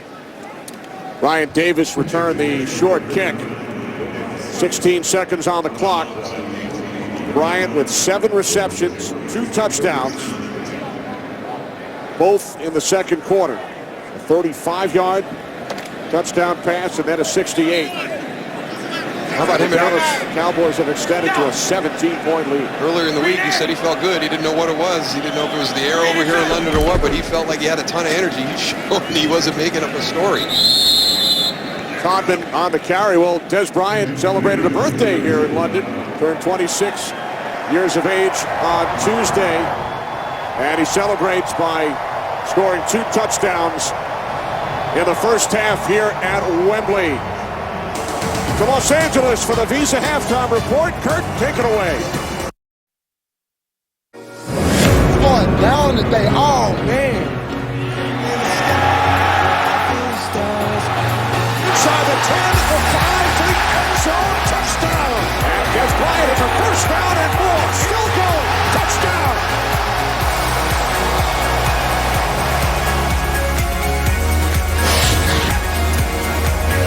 (24-7) lead for the Dallas Cowboys as we get set for the start of the third quarter here at Wembley. Today's excitement brought to you by Nissan. A lot of excitement for Dez Bryant. In the first half, 158 yards and 2 touchdowns. Kenny Albert, Darrell Johnston, we welcome you up to the broadcast gantry, as they say here in London. And for the Jacksonville Jaguars, Darryl, they scored a touchdown on their opening drive, but trailed by 17. They will get the ball first. Very impressive opening drive, and one of the reasons why Tony Romo wanted to be the starter today, the sense of urgency, how important this game was, how well Jacksonville had been playing over their last 3 games, but they followed that up with the mistakes that a young team will commit, and it's penalties and turnovers. A great opportunity at the end of that half to kind of get some momentum going in. They get the takeaway from Dallas when Dallas is pressing down the field to score, and they can't get anything going, and all of a sudden they give up the explosive play to Dez Bryant for that touchdown late. Jaguars, a young team, as we mentioned, youngest average age in the entire National Football League. Second-year head coach Gus Bradley. Tony Romo with his 34th career touchdown of 50-plus. Bryant, couple of touchdowns, 158 receiving yards. And the Jaguars with that good opening drive. It's the NFL International Series, 3rd of 3 games this year, 11th regular season game in London. Jaguars will start from their 20-yard line, trailing by 17. Jaguars are the home team. It's the second of a 4-year commitment. They lost to the 49ers here last season. Will host the Buffalo Bills Week 7 next year. And you know, it's made a big impact with the American football fans over here in the UK. The Union Jacks, the local fan club here, their membership has gone from 20,000 to 35,000 since that 4-game commitment was announced. Gotta love that, the Union Jacks, J-A-X. Gotta love that. And they're one of those teams that I'm sure a lot of fans over here in the UK didn't know much about, but you make that commitment. They've risen from number 30 to number 9 in popularity here. And speaking of number 9, Tony Romo eliminating all doubts about whether he should have played this afternoon in this game, and Dez Bryant just absolutely took the game over there in the first half on the outside. On 2nd down and 11. Catch is made and taken out to the 29-yard line by Ace Sanders. His first catch today, a gain of 10. And when you're a young team trying to find your way, you make these mistakes, you dig yourselves into a hole. But Gus Bradley, very proud of how his team responded last week against Cincinnati when they fell behind 19-3, got it all the way back to 26-23 in the 4th quarter, but couldn't finish that one out. We'll see if they can have that same type of performance here in the second half against the Cowboys. On 3rd and 1, first carry today for the ex-Viking, Toby Gerhart. And Gerhart has the Jaguars first down.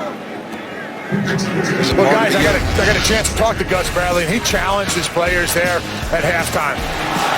We'll go back and take a look at some of these mistakes in the first half. Ace Sanders with the fumble on the punt, recovered by Dallas there. Denard Robinson puts it on the ground. Big scrum at the bottom of that pile, but Dallas came away with that turnover as well. And Gus Bradley's guys continue to make critical mistakes. This set of downs for the Jaguars from the 31. Bortles' pass is short. It was tipped, intended for Marquise Lee. Guys, at halftime, I got a chance to talk to both coaches. Jason Garrett, you know, he couldn't believe that they're going to go and cover Dez Bryant man-to-man. He says as long as they're going to do that, Tony Romo's going to go and look for him downfield. He's too big of an asset for us, and I can't believe that they're actually doing that. Also, I asked him how long would Tony Romo stay in. He says as long as we need him, he's got to come back out here in the second half and prove to us that he can go and get this team going once again. They want to keep putting a lot of pressure on Bortles, which they've been doing defensively, and he congratulated the offensive line in the first half of doing a great job of giving Tony Romo plenty of protection and plenty of confidence to go and bring this team to where they are right now. All right, thanks very much, Goose. First reception today for Allen Hurns, the rookie out of Miami, out to the 40-yard line. So once again, it will be 3rd down and 1. Very similar to that opening drive we saw in the first half, staying in these manageable down and distances, getting some nice rhythm going for the Jaguar offense. Green 80. Gerhart in the backfield once again. Off the fake to Gerhart. Bortles throws, And the catch is made for a first down, taking it out to the 48-yard line. Gain of 8 is Hearns. So the Jaguars again able to move the chains. Offensive coordinator Jed Fish, who worked with Gus Bradley in Seattle under Pete Carroll. Green 80. Green inside. Look. Number 48. That pass is high. Bortles looking for Allen Robinson. We talked about the start for the Jaguars with that opening drive, and you can see what has happened to them during the course of the season. Down a little bit today in that fourth quarter, but look what's happened to him second to fourth quarter throughout the beginning of this season. Minus 111 points. Just one win over the Cleveland Browns. Jaguars started the season 0-6. Into Cowboys territory, Denard Robinson for the Dallas 47. Anthony Spencer made the tackle, gain of 5.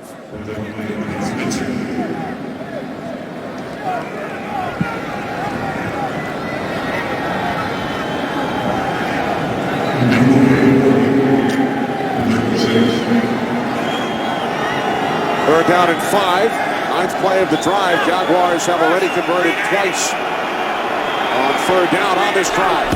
They must get to the Dallas 42. And they will not, as the pass from Bortles bounces away from Cecil shorts. The Cowboys show blitz in the front, pre-snap, and then back out of it. Going to force Blake Bortles to find the open man in the zone. A little bit on the back shoulder of Cecil Shorts, but you got to make that catch. Brian Anger out to punt for the 5th time. Wayne Harris back deep for the Cowboys.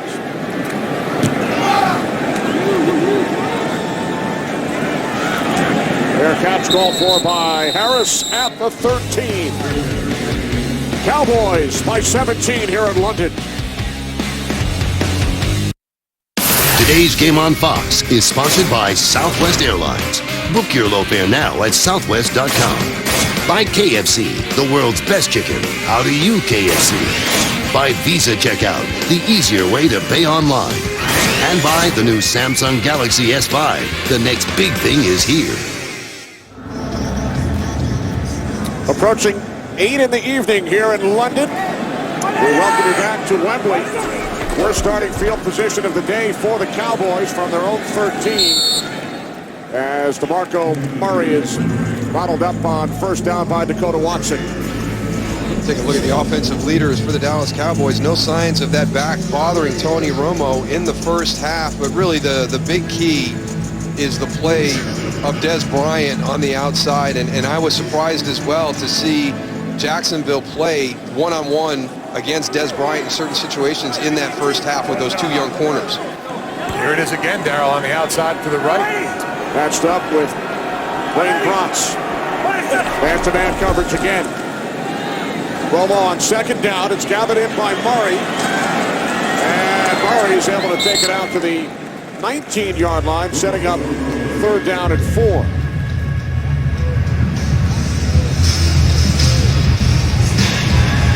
As a young team, you're always looking for somebody to step forward as a leader. Somebody on the defense needs to make a play. This is the unit that actually has a little bit more experience on it. You look at some of those guys up in the front of the defensive line, Red Bryant, Chris Clemens, somebody familiar with this defense, Gus Bradley style, needs to make a play here early in this second half defensively. Bryant, Clemens, both coming over from the Super Bowl champion Seahawks during the offseason. Third down and 4.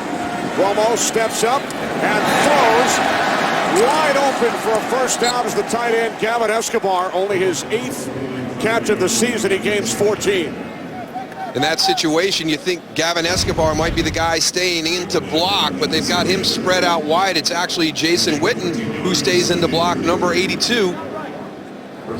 It's some of those complementary offensive players that Jacksonville is going to have to deal with. We talked about the dominance of Dez Bryant, but a lot of playmakers throughout the formation for the Cowboys that the Jaguars have to contend with. From the 33 on first down, it's Murray. And DeMarco Murray is out to the 39-yard line. He gained 6. Now has 78 on the day. He makes runs where there doesn't seem to be much there, and all of a sudden you look up and you've got a great down and distance situation, 2nd and 4. The whole playbook opens up. And we talked about Jacksonville's defense forcing DeMarco Murray to, put your foot in the ground and change direction. He likes to get downhill, and he showed you right there, I can even do that. I can put my foot in the ground. I can make another cut and get down the field for positive yards.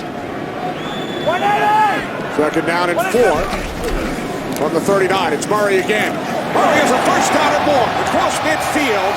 DeMarco Murray to the Jaguars 40 as he gains 21. And here's just another version in this running game. You see zone, you see zone, you see zone, and now all of a sudden, here come the Dallas Cowboys, and it's Zach Martin and Ronald Leary pulling around to the outside, and DeMarco Murray, the leader in the NFL with explosive runs, adding a couple more here this afternoon. Murray now with 99 yards on the day. That's a look we don't see very often. All the turf fields back in the States, Darryl. Throws grass in the helmet. And now a big hole opens up for Joseph Randle. Randle still going. He dives. Touchdown.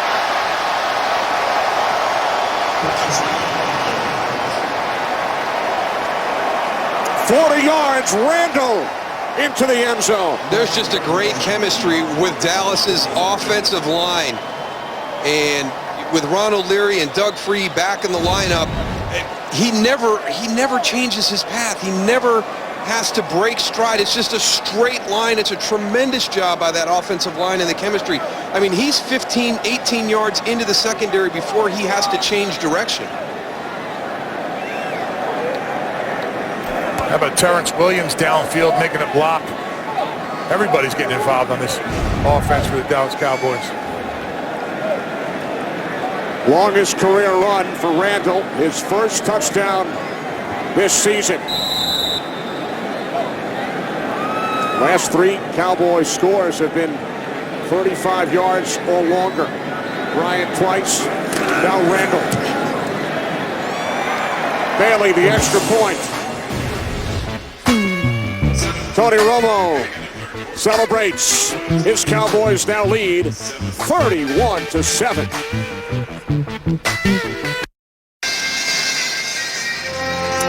Well, back in the 80s, Prince Charles visited Dallas, brought back for his son, Prince William, a Cowboys t-shirt. Maybe that was the beginning of getting this excitement for the Dallas Cowboys here in the UK. There's Jerry Jones, center of your screen. Charlotte to his right. Steven to his left. Steven, it's not a nail biter. No. It's not a nail biter right now. Not nail biting time.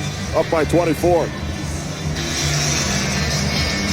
First regular season game outside the United States for America's team. You can refer to tonight's game as America's team versus London's team. 2nd of 4 straight years here at Wembley for the Jaguars. Top it on the return. There is a flag. Brought down at the 13-yard line by C.J. Spillman.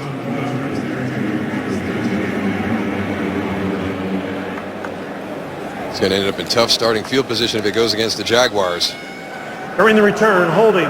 Return team, number 56. Half the distance to the goal. 1st and 10. So this will be the worst starting field position for Bortles and the Jaguars. Cowboys by 24. Today's Game on Fox is sponsored by Cialis. 31-7 lead for the Cowboys. We spoke with Gus Bradley yesterday. He said, we're building it young. We know we will have growing pains. Well, some more growing pains for the Jaguars here tonight. Yeah, and this could be a little bit surprising. I expected a better performance from the Jacksonville Jaguars this evening here in London. And again, you're kind of revisiting that same issue that has been their problem all season long. The critical mistakes, critical turnovers that stops their momentum and puts them in tough positions like this drive starting right here. Jaguars start from their 7. On 1st down, this is Shorts. Shorts out to the 16-yard line, gain of 9. But I was very impressed with Gus Bradley and his plan for moving forward. It'll be interesting to see what he does with the team as they get back. He really says that he was validated in his approach last season. They were 0-8. They went back to Jacksonville. A lot of the players expected a very, very difficult week and not a lot of time off, even in their bye. And Gus Bradley rewarded them. Gave them 1 day of practice, gave them the long weekend to get away from it. Let's refocus. The team came back and rewarded him with a 4-4 finish down the stretch. And he's as positive as a guy you're ever going to be around. You can see him on the sideline right now. He wants to build this the right way for the long term on a very strong foundation, and ownership is going to allow to do that. Shad Khan is behind him. They've had a great conversation during the interview process. They both believe the same things, getting better every day, and they understand that it's going to be a tough turnaround for Jacksonville. Yeah, in the first year also, Darryl, he's got to find out who he has on his team, what his players, how they respond, who's the guys he wants to keep in the locker room, who's the guys he wants to get rid of. So last year was sort of a figure it out on both sides, and then this year you draft some guys, you bring some free agents in, and you start building. Barry Church left the field for the Cowboys following that last play shaken up. First and 10 from the 20-yard line for the Jaguars.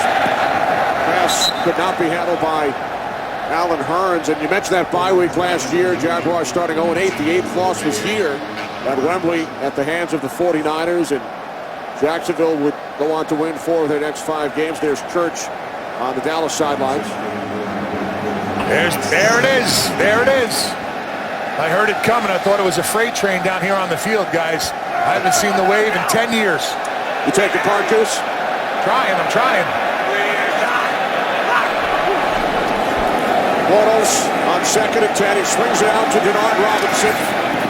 Robinson diving toward the chains. He's about a yard shy. Out of bounds at the 29. Here I go, Kenny. Oh, getting involved, baby. Getting involved with the fans. Nothing to wave at right here as we take a look at some of the Jacksonville Jaguars offensive leaders. Been a tough day for him. Cecil Shorts is having a big afternoon today. Up around 30 yards per catch. That's a nice day at the office. Long at 53. We're down at 1. It's Gerhardt. And he looks to be just short.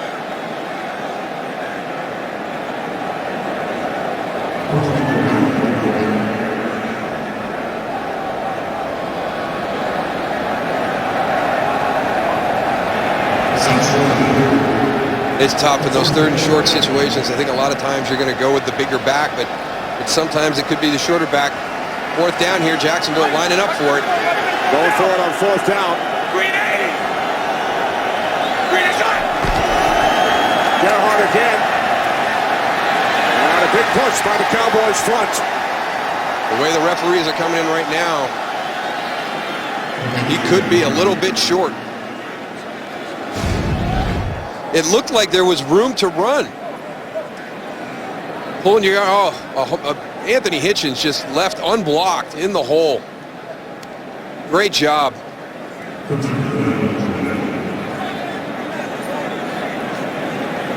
Does a nice job of the tackle also, taking his legs totally out of it, wrapping him up and forcing him backwards.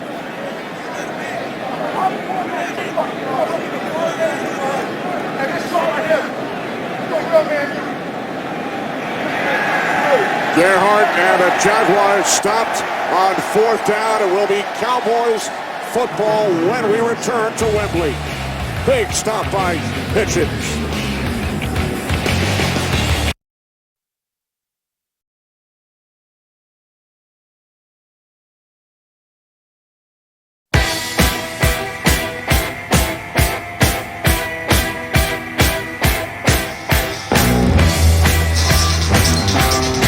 We are back at Wembley. First the wave, and now they are passing the poppy.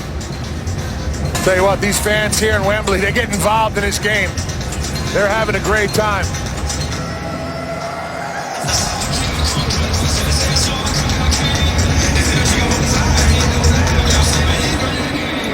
Well, John Parry, referee, taking a look at the Last play, Toby Gerhardt on 4th down. Well, you're going to get a pull and a wraparound. Not a fan of that in short yardage and goal line type plays because it allows for the linebackers to fill exactly how Anthony Hitchens did. He was unblocked right at the point of attack. You can challenge the spot with regard to a potential first down.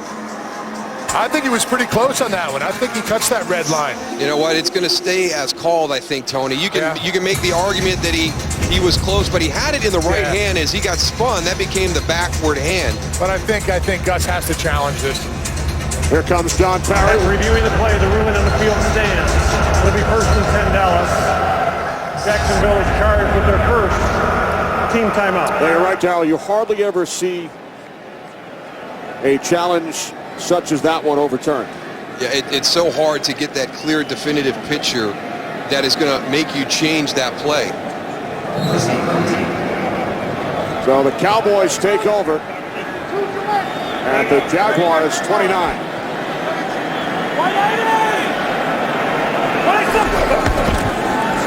Off the fake end around to Harris.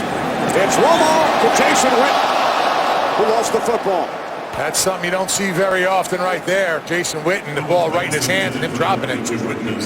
Yeah, nice play design to get him open down the sideline. J.T. Thomas, watch him come in right at the very, very end. Good sell by Jason Witten there.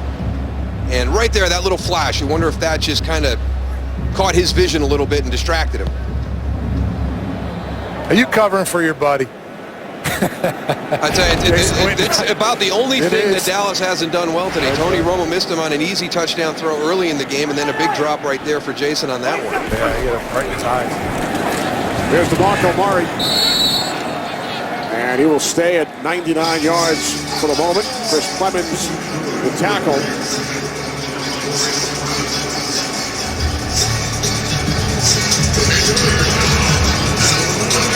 Can't say enough about this offensive line picture right there. These guys have really, been challenged. They had to go a little bit extra today against a Jacksonville team that was, number 3 in the league with sacks. That they wanted to bring pressure on Tony Romo, but they stoned him. And they just gave Tony Romo all the time in the world back there to go and find his receivers. And you can see the scoreboard in the left-hand corner there. That's what happens. 3rd down and 11. Play clock winding down. Romo steps up, fires for Terrence Williams, and it's broken up. Williams in the end zone, and it was Grotz on the coverage. Cowboys will punt it away. Just a little bit underthrown by Tony Romo right there because Dwayne Grotz is beat, and all he has to do is get that out towards the back of the end zone, and Terrence Williams is going to have a big play for a touchdown. A little pass interference right there they got away with. Never got his head back around.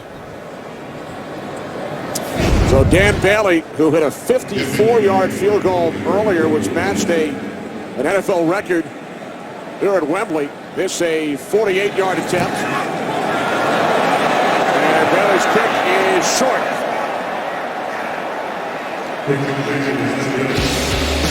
So with just over 4 minutes remaining here in London, Cowboys lead remains 24.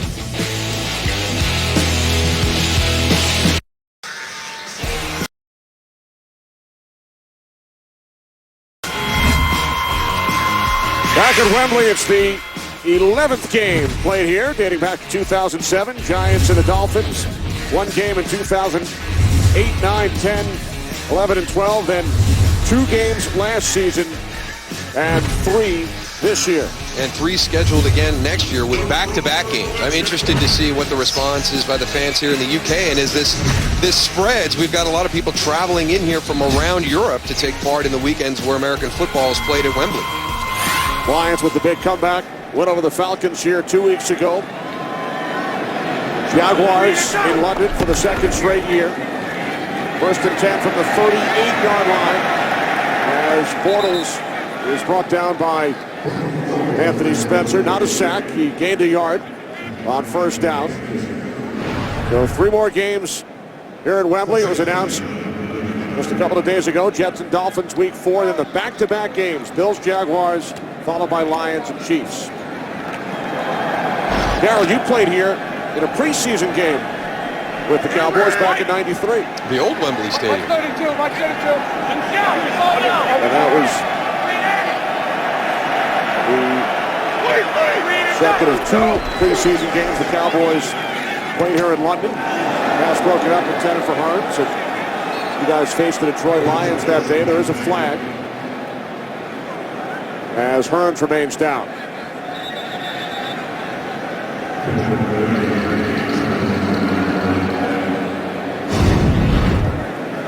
Number 88 coming out of the slot.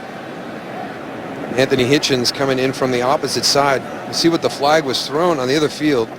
Personal foul, defense, number 59. Contact to a defenseless player, 15-yard penalty, 1st and 10 Jacksonville. So the Jaguars medical staff checking on Hearns as we head to Los Angeles for a game break with Kurt. All right, you mentioned the Lions and Dolphins playing in London next year. They're facing each other today. Matt Prater's 42-yard field goal attempt blocked. Deion Jordan takes it back to the 3-yard line. And on the next play, Mike Wallace scores. And Miami has a 13-10 lead in the 4th. In the battle of 2 teams, riding 3-game win streaks right now. Kenny, Moose, and Goose. All right, thanks very much, Kurt. So more problems on field goals for the Lions. Prater hit the game winner here at Wembley 2 weeks ago. Hearns, the injured Jaguar.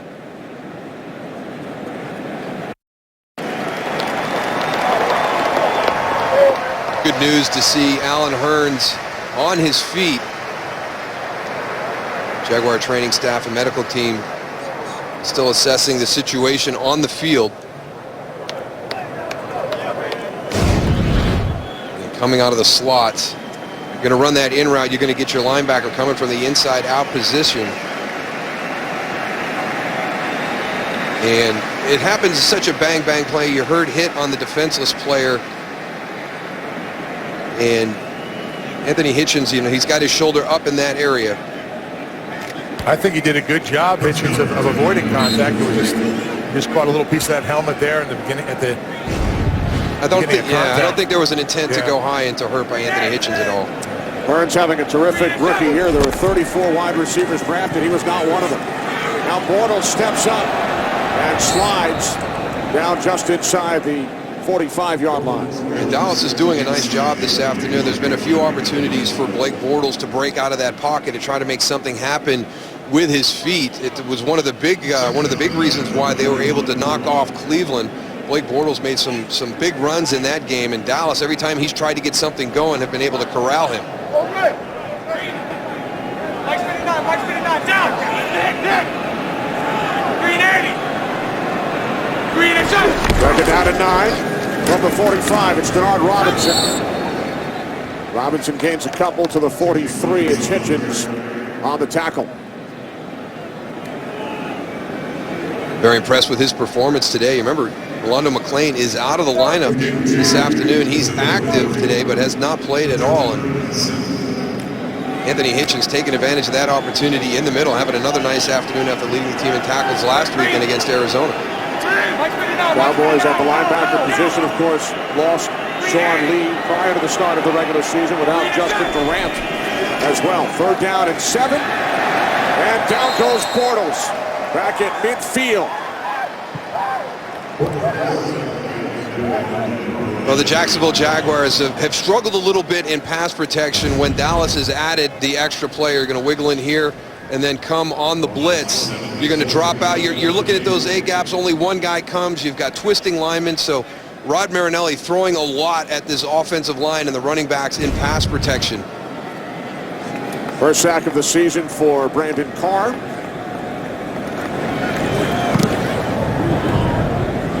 Harris back deep. He will let it bounce, and it takes a Cowboys bounce into the end zone for a touchback. Week 10 continues later today on CBS, and for some of you on Fox, then tonight, Sunday Night Football on NBC. Tune in tomorrow for Monday Night Football on ESPN. One of the major stories all week in the NFL, the status of Tony Romo, who did not play last week against Arizona, but Romo not only has returned, but has thrown 3 touchdown passes, 2 to Dez Bryant. And the Cowboys have scored the last 28 points in the game. Alan Hearns, wide receiver, is being evaluated for a concussion. He's questionable on his return, guys. All right, thanks, Goose. Cowboys start from the 20. DeMarco Murray with 98 yards on the ground. Here's Murray.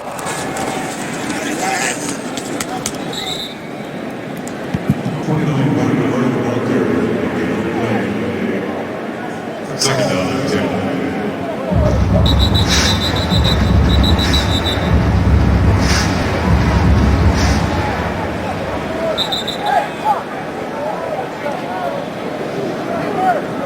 Now second down and 10 for the Cowboys with just over 1 minute remaining in the third quarter here at Wembley.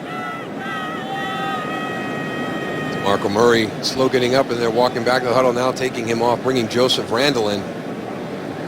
Randle with the 40-yard touchdown run earlier. We saw Dez Bryant go into the locker room moments ago. He has not returned to the field.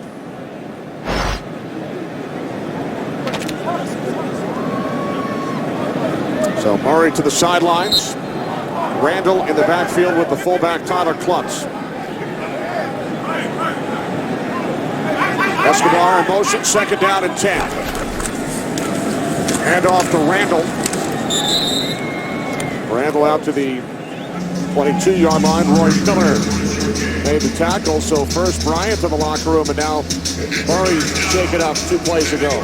Yeah, we talked about at the top, Jason Garrett describing his offense. We've got to throw the ball to number 88, and we've got to turn around and hand the ball to number 29. And right now, at this point, both of those guys on the sideline for the Dallas Cowboys. Lance Dunbar has replaced Randle in the backfield. Third down and 8. Cowboys must get to the 30 for a first. Witt slot to the right. Romo on third down. Pump fake. Now moving to his left. Finds his man Dunbar, but he's tackled at the 25. So the Cowboys will punt it away, and Romo slow to get up. As the third quarter comes to an end here in London. All Cowboys, they lead by 24.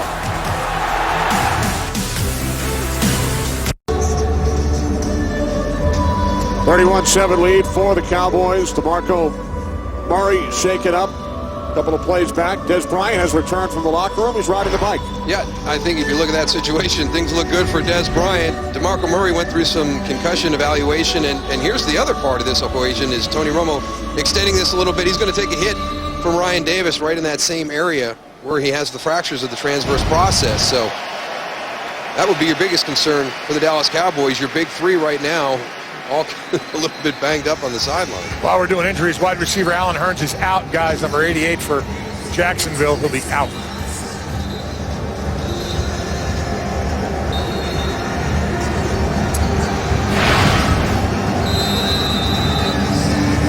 Jones will punt it away following the first. Dallas 3 and out today. Sanders back deep.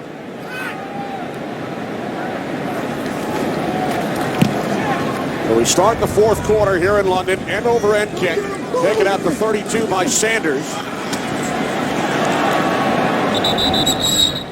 11-yard return out to the 43. So it's Jaguars football.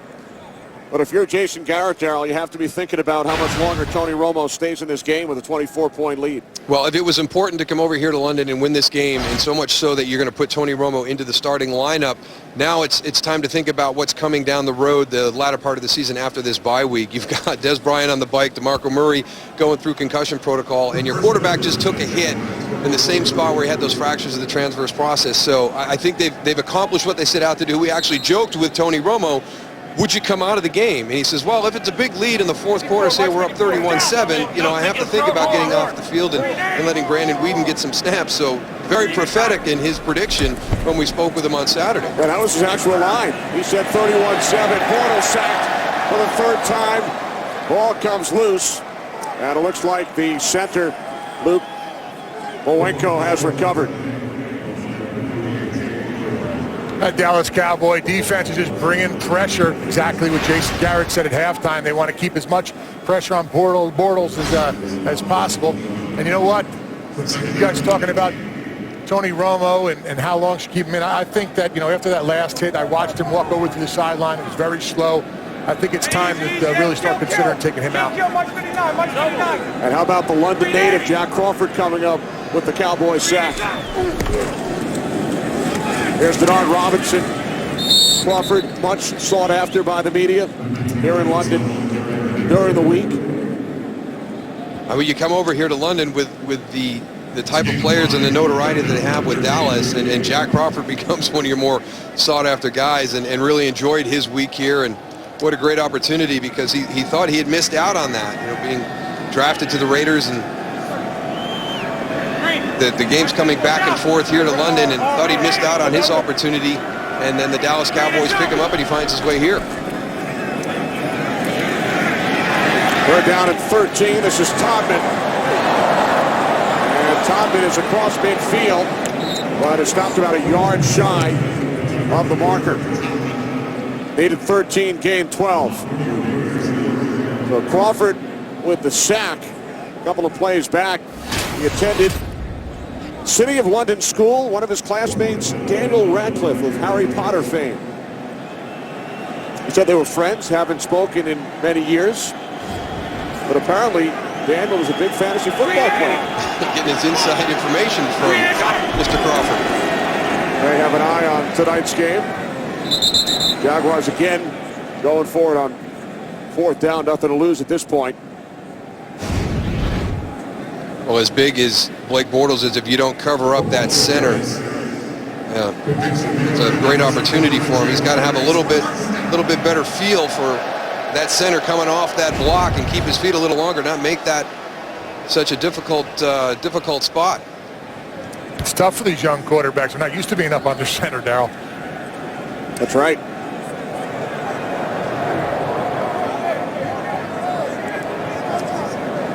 Although in talking to us about his career in Central Florida, Bortles said, I feel like I had an edge over some of the other guys coming out of college. We actually used signals and called plays. We didn't have to look at pictures on the sideline. Yeah, and it's one of those things, it's really difficult for some of the guys coming out of the college ranks, coming up to the NFL. We've seen it with E.J. Manuel, Geno Smith, some other younger guys coming out of those systems where the card system is in play as they pass plays out to their offense on the field. And everybody's looking over to get the play call as opposed to the quarterback going through the mechanics in the huddle.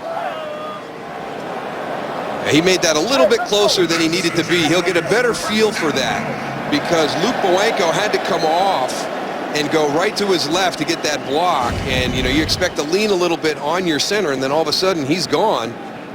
And, boy, he's lucky because it looked like that knee went down, too. New set of downs for the Jaguars, trailing by 24.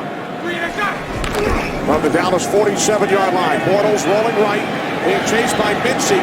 Now he throws, and Shorts picks up a first down and more. Cecil Shorts makes it to the Cowboys' 15, a 32-yard pass play, and Shorts is over 100 for the game. We've talked about Allen Robinson and Allen Hurns throughout the game, but it's Cecil Shorts who's had the big game in the passing game today. Nice job by Blake Bortles extending this play, waiting. He's got two receivers, and Cecil Shorts, shutting that play down, finding that open spot in the zone for his quarterback to find him. 7th career 100-yard receiving game for Shorts. From the Cowboys' 15. Todman to the 12, and we head to Los Angeles for a game break with Kurt. Good one going on in New Orleans. San Francisco's led all day, but Drew Brees and the Saints not only come back. He hooks up with Jimmy Graham, and right now it's 21-17 early on in the 4th quarter. Kenny Moose and Goose. All right, thanks, Kurt. Jaguars on the move here in London. 2nd and 7. From the Dallas 12. Jaguars without Allen Hurns. Lost for the remainder of this game. No Jaguar in the vicinity of that throw. Nearly picked off by Sterling Moore. There is a flag at the end of the play.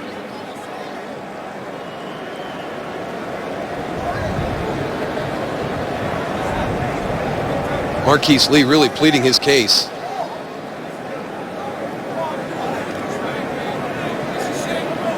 Pass interference, offense, number 15, blocking downfield prior to the ball being touched on a forward pass. 10-yard penalty, second down.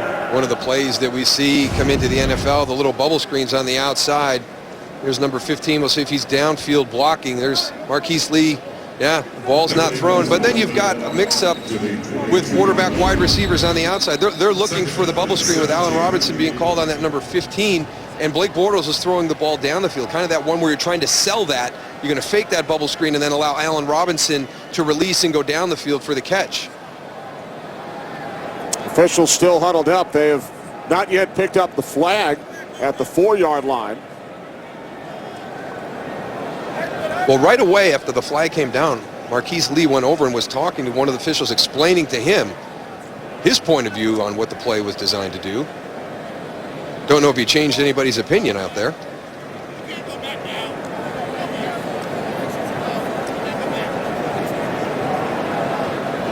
Quite a conference here.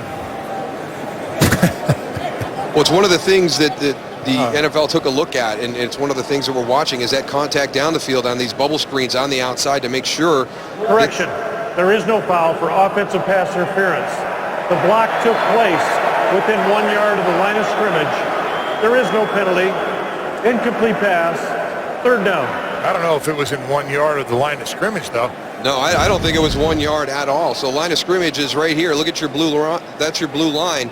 So let's see where this contact between Allen Robinson occurs with Sterling Moore. Or it's not Sterling Moore, it's actually Orlando Scandrick coming through. That's 3 yards downfield. So the flag has been picked up erroneously, as we saw. Now 3rd down and 7. Bortles' pass is caught at the 11-yard line by Shorts. What a heck of a catch by Cecil Shorts. Not a lot of productivity out of the catch, but a great catch nonetheless. So it is now 4th down and 6. Gus Bradley again will go forward on 4th down. Now we got Dez Bryant going to the locker room earlier. He went in to get an IV for cramping. That was a reason for him coming off the field, guys. Thanks, Goose. Jaguars must get to the 5 for a 1st down. And Bortles' pass is short, looking for Todman. So the Cowboys once again take over on downs. Dallas leading the Jaguars by 24. Today's Game on Fox is sponsored by AT&T, mobilizing your world. By DirecTV. If you call yourself a sports fan, you gotta get DirecTV. And by Canon.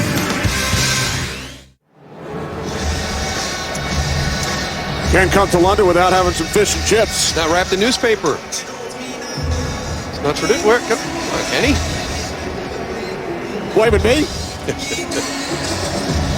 Well, Tony Romo back out on the field as the Cowboys take over. There's DeMarco Murray, who was dinged earlier, and Dez Bryant, who went to the locker room. So good news, bad news for Cowboy fans. They're all 3 on the field, but why are they still all 3 on the field? Well, here's Murray. Out to the 11. And he hits 100 yards on that run for the 9th time this season. 9th time in 10 games. Emmitt Smith back in 99, the last Cowboy with at least 9 100-yard rushing games in one season. Who was leading the way for Emmitt that year? 99, not for long. No, it wasn't Tyler Klutz. 2nd down and 9. Romo dumps it off. It's Murray. Emmitt's here today, along with Michael Irvin, made the trip. And we saw Fred Taylor down on the sideline from the Jacksonville Jaguars organization. Great running back for the Tony Jags. Baselli also. Yeah.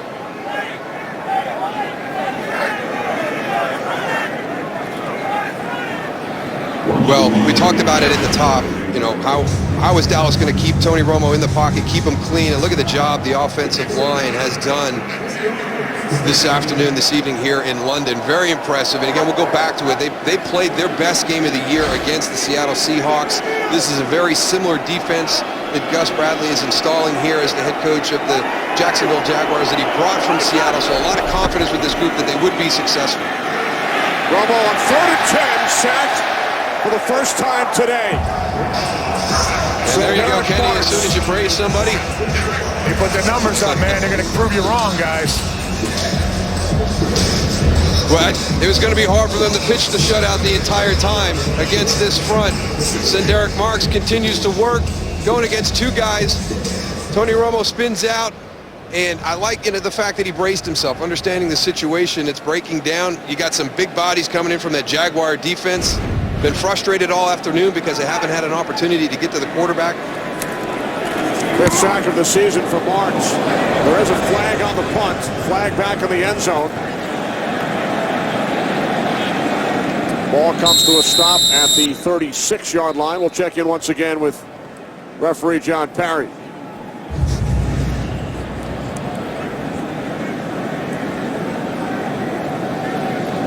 Prior to the kick, holding. Offense. Number 51. Penalty results is safety.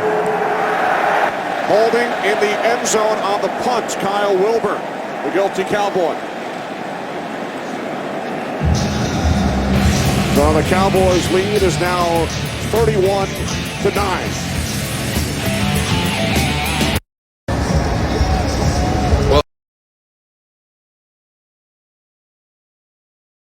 The second special teams miscue for the Cowboys this afternoon. Chris Kemmons partially blocks a field goal attempt earlier this half. Watch your right guard, 51, as he sets back in protection. Now this is a return, so Ziggy Hood, Ziggy Hood, number 92, is he's trying to hold up Kyle Wilbur. They're all locked up. To release, he throws him to the ground. That's going to get you a holding penalty every time as a player goes to the ground in that situation. So the hold happened in the end zone, so it's 2 points for the Jacksonville Jaguars. We saw a safety last time we were here in London, 2011, Bears and Buccaneers, and joked about some of the fans not understanding exactly why the points were put up on the board. They're very knowledgeable fans here in London. We've spoken to many of them throughout the week. As the Cowboys and Jaguars play game number 11 here at Wembley since 2007. Just under 8 minutes to play. Gotta like the udders right there, guys. Was he trying to say DeMarco Murray's the bell cow? Those guys are having a good time. Got a cheese head in the background too, Daryl. All teams being represented. This guy's a... You don't want to spring the money for the jersey or anything like that. I'm just going to get some paint. What team is he representing? Shirts and skins.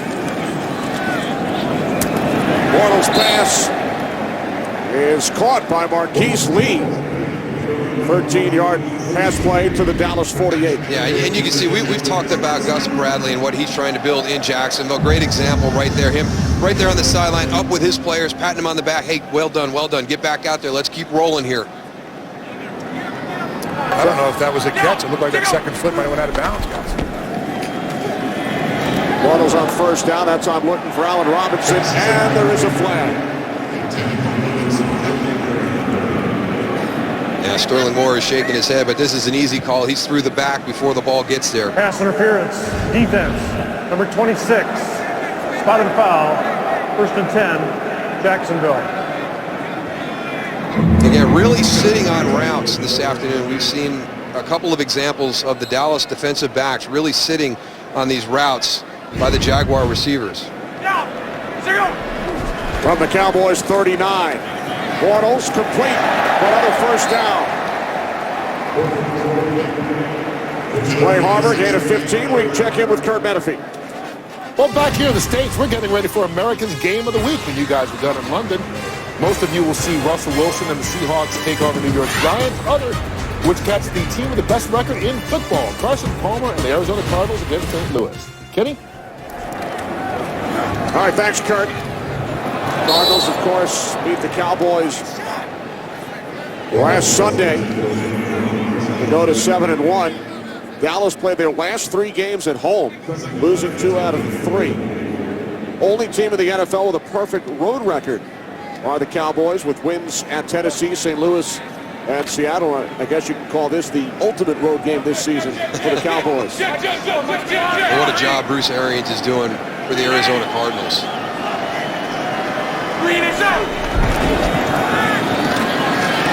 Bortles fires on. It's picked off by Bruce Carter. There is a flag. 2 flags have been thrown.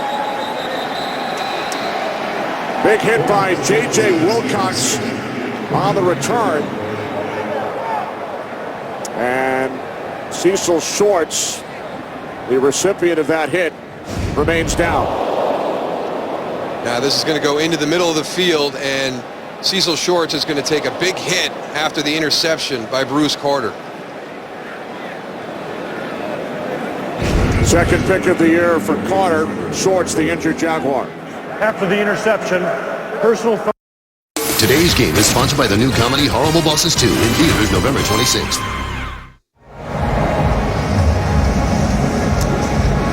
Welcome back. Brandon Weeden has replaced Tony Romo with just under 7 minutes remaining. And the Cowboys leading 31-9. Weeden started last week's game against Arizona. Went 18 of 33, 1 touchdown, 2 picks. Following the interception by Carter, the hit by Wilcox on Shorts, leading to the Cowboys penalty flag. Yeah, and J.J. Wilcox has just got to be smarter on this play. At 31-9, this is not a big deal. When you're talking about player safety, don't misunderstand me that it's not a big deal to the player's safety on the field, but you got to be smart in that situation and not put yourself in a position to get a penalty.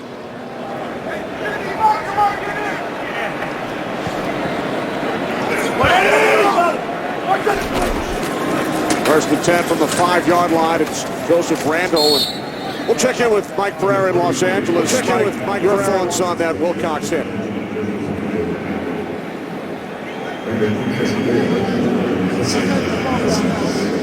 All right, we apologize for the audio issue as we come to you thousands of miles away from Mike Pereira.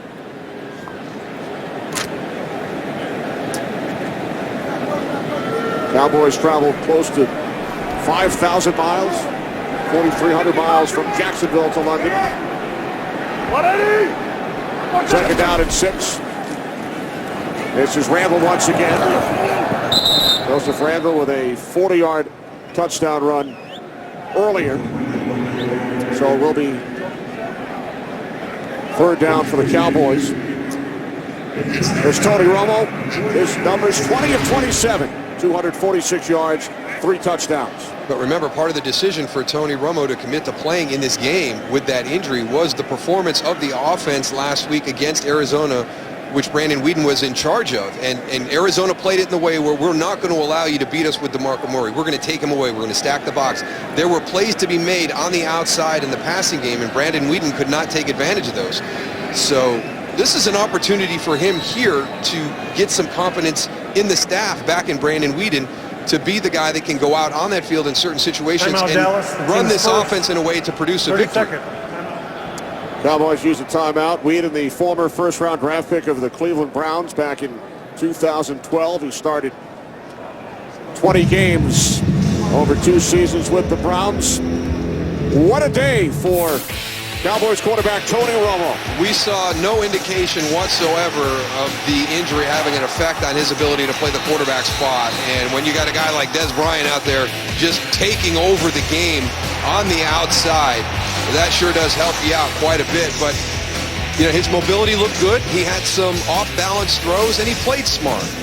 He threw the ball away, didn't take a lot of hits, took a couple, but his offensive line did a nice job keeping him upright the majority of the afternoon.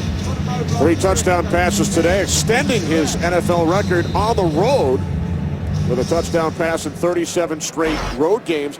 He also has a touchdown pass in 37 straight games overall, no matter where they've been played, and that's the 5th longest streak in NFL history.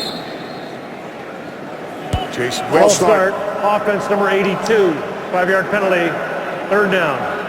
That's on Witten. Romo had been tied with his idol, Brett Favre. Tony grew up in Wisconsin.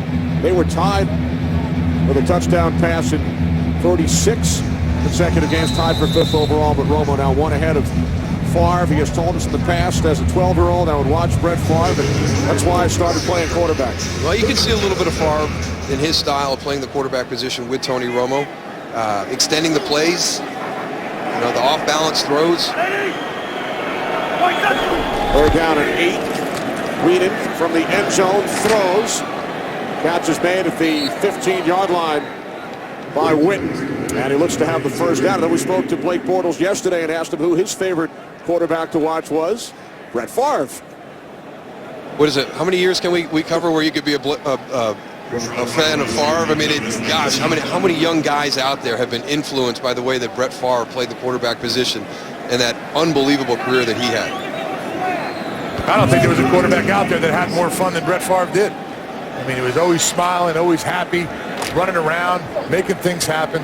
He was an exciting player to watch. And Goose, you once told us the story. You were lined up against Favre, playing against Green Bay. Hey, Rico! We started making fun of how big your head was in your helmet. Yeah. Right before calling signals. Yeah, and the cadence. He would go, blue 26, Goose got a big head, blue 26. It was sort of very entertaining. But they wound up beating us anyway. Kenny didn't turn out to be a good day for us. That's why maybe the hat you're wearing today is not quite fitted properly. Is it? No, this is perfectly well? fitted. I don't know. Can you see that here? Look, that's a size to 6.5 because I have a very tiny head. But did they erase the 1 in front of the 6? No, they might have. I think they fudged the numbers a little bit. But Sky Sports, I want to thank them because they gave this to me last time we did a game here in London, and I brought it back. And I want to thank everybody at Sky Sports for going and getting me a little momentum that every time I come to London, I will be wearing. So I feel like I fit in here in the crowd. And we thank our entire crew. Guys came over early in the week. Some challenges in setting up in a stadium that is only used for NFL games now 3 times a year.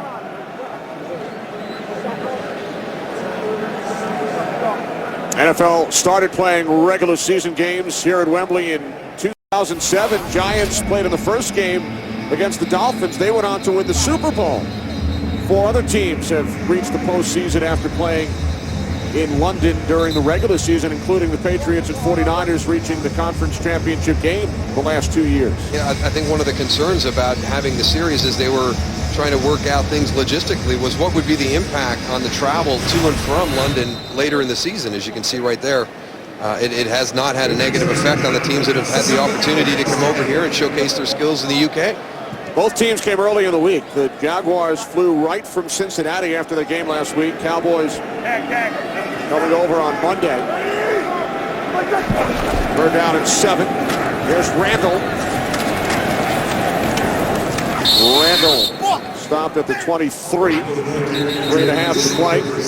Great job by our entire crew, led by producer Barry Landis, director Brian Lilly, our associate director Joe Williams, broadcast associate Paul Marmero, technical producers Sid Drexler and Dave Hill, technical director Gabe Bell, statisticians Rick Camps, Jason Thornberry, and Dave Corris, and our spotter Ben Boma. 31-9 lead for the Dallas Cowboys. The Philadelphia Eagles leapfrogged the Cowboys into first place in the NFC East last weekend. Eagles at 6-2. Cowboys coming into this game 6-3. Philadelphia will host Carolina tomorrow night. You forgot Nick Gagliano, my sideline producer, Kenny. He's very upset with you that you didn't mention him. Nick's first trip to London. He's had a blast. Exciting. So the Cowboys will raise their record to 7-3 by next week. And then Dallas will play 4 of their last 6 games against division opponents, including 2 with the Eagles. 2 in 3 weeks, Kenny.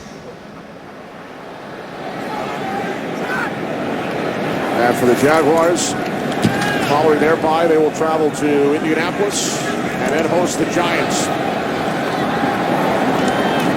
Sanders to the 47. The final 3:20 from Wembley when we return. It has certainly been an enjoyable week for our crew, Buckingham Palace. Abbey Road. Which one's McCartney? Well, he was supposed to take his shoes off. I don't know. He refused. He said it was a little chilly. Aiden leaving the shoes on as he crossed Abbey Road by the Abbey Road Studios. Bortles wrapped up. Down he goes back at the 40-yard line. Fourth sack of the day for the Cowboys, Cameron Lawrence. That's one of the areas that the Dallas defense did a nice job today, and compliments to Rod Marinelli putting the game plan together. Really challenged the Jacksonville Jaguar pass protection with a nice blitz package. That pass deflected and then caught by Todman. On the deflection by Keith Smith. Cowboys only 12 sacks coming into the game. They have 4 today. Smith getting a hand on it. Todman says, look what I found. And for the Jaguars, Darryl, you add injury to insult, losing the game. And they've lost 2 of their top 3 wide receivers to injury, Allen Hurns, and then Cecil Shorts on the hit from J.J. Wilcox. Green 80. Green and 7. Third down at 13. Bortles being chased once again. Now he throws and it's incomplete. He was looking for Allen Robinson. Well, you know, Gus Bradley is in a fortunate position because he has the support of ownership. Shed Khan understands they had a really good connection during the interview process, and when he spoke to Shed Khan about we must improve every day, he's already spoken to Gus Bradley during the course of a tough opening year, and then again this season at 1-8 about I see the improvement, I see the team getting better, and you're going to have these growing pains as you're going through this process, but I think he's in a good position. I think he is going to build this on a really strong foundation. When you sit down and you talk with Gus Bradley, it's a very unique approach. It's something that I would have loved to have been involved in. Penalty marker on 4th down as the catch is made by the tight end Nick Jacobs, rookie out of McNeese State.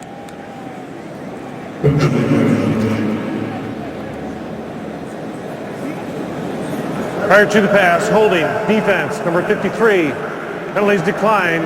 Result of the play, first down. Game break, Joel Klatt. All right, Kenny, to New Orleans, and the Saints down by 4. Breeze finds Jimmy Graham. They're up 3, 1:39. 49ers with the ball, facing a 3rd and 10. Back to London, Kenny, Moose, and Goose. Thanks, Joel. Those teams have had great battles. You think back to the playoff game 3 seasons ago. 4 touchdowns in the last 4 minutes as the catch is made by Allen Robinson. That's one of Bortles' best throws of the game. It really was. Really nice touch on that throw. We've seen the velocity that he can get in the ball on a couple of these shorter routes, but here's an example of the touch, just dropping it right over the top to Allen Robinson. 31-yard completion. Robinson's 5th catch today.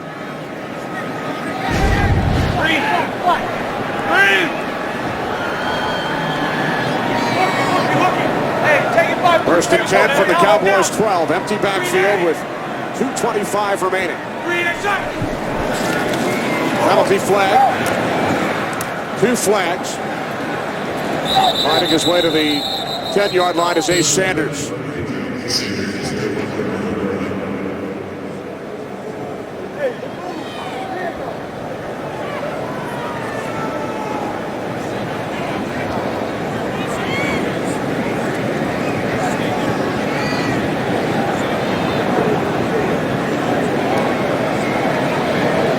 Two fouls in the play, both on the defense. Offside, defense, number 93. Penalties decline. Holding, defense, number 37. 5-yard penalty, first down. C.J. Spillman, number 37, working against Nick Jacobs. That's an easy call for the officials on the field. Now 1st and goal from the 7 following the penalty. Bortles steps up, now throws to the end zone. There's a flag. It's picked off. 3 flags are thrown. 3 penalty markers as this is taken into Jaguars territory by Spillman. And he's tackled at the 32. Chased down by Zane Beadles. Great hustle by Zane Beadles in that situation. One of your big linemen running that down.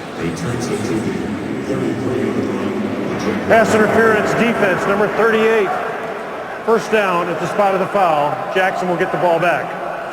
So it's Jeff Heath, the guilty Cowboy.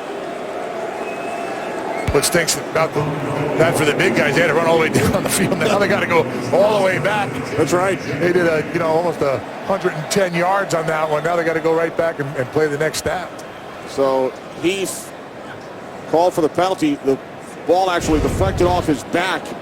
Penalty negates a 72-yard return by Spillman. It will be first and goal from the Cowboys 1.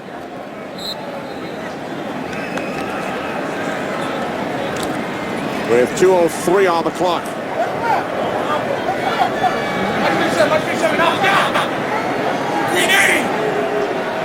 Green is on. Toby Gerhart. Oh, and he's wrapped up by Keith Smith. As we hit the 2-minute warning here in London. Smith coming up to make the play for the Cowboys, who lead by 22.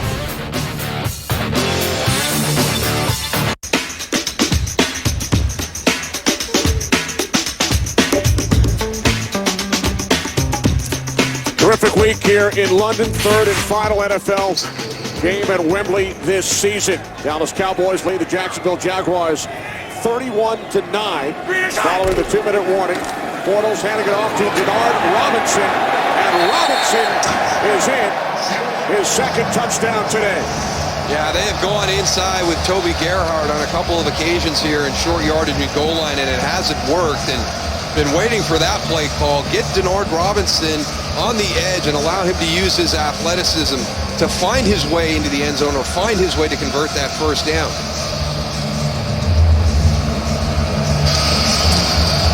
Jaguars will go for 2 and try and make it a 14-point deficit.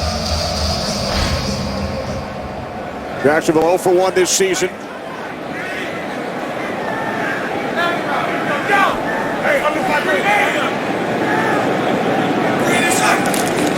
There's Bortles, 2-point conversion. And the catch is made by Allen Robinson. So the Jaguars will do it in 14. You've seen him trying to bang it inside in between the tackles with little success this afternoon. So let's get out here. Let's get on the edge. Let's let our athletic running back try and find his way into the end zone. Good job by the offensive line and the receivers on the outside. And then Allen Robinson, nice catch. Nice throw by Blake Bortles for the 2-point conversion. So the Jaguars with 10 points there in the fourth quarter. A safety, a touchdown, and a 2-point conversion. Coming into this weekend, there have been 4 successful onside kicks this season. 3 of the 4 by the Colts. Jaguars have the other.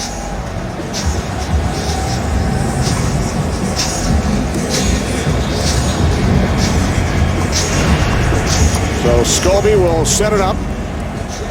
4 of 13 in his career. Scobie grew up in Texas, big Cowboys fan as a youngster. Here's your designated catcher right here. Everybody else is going to clear the way, keep Jason Witten safe on the onside kick. Here it comes. You called it. Jason Witten.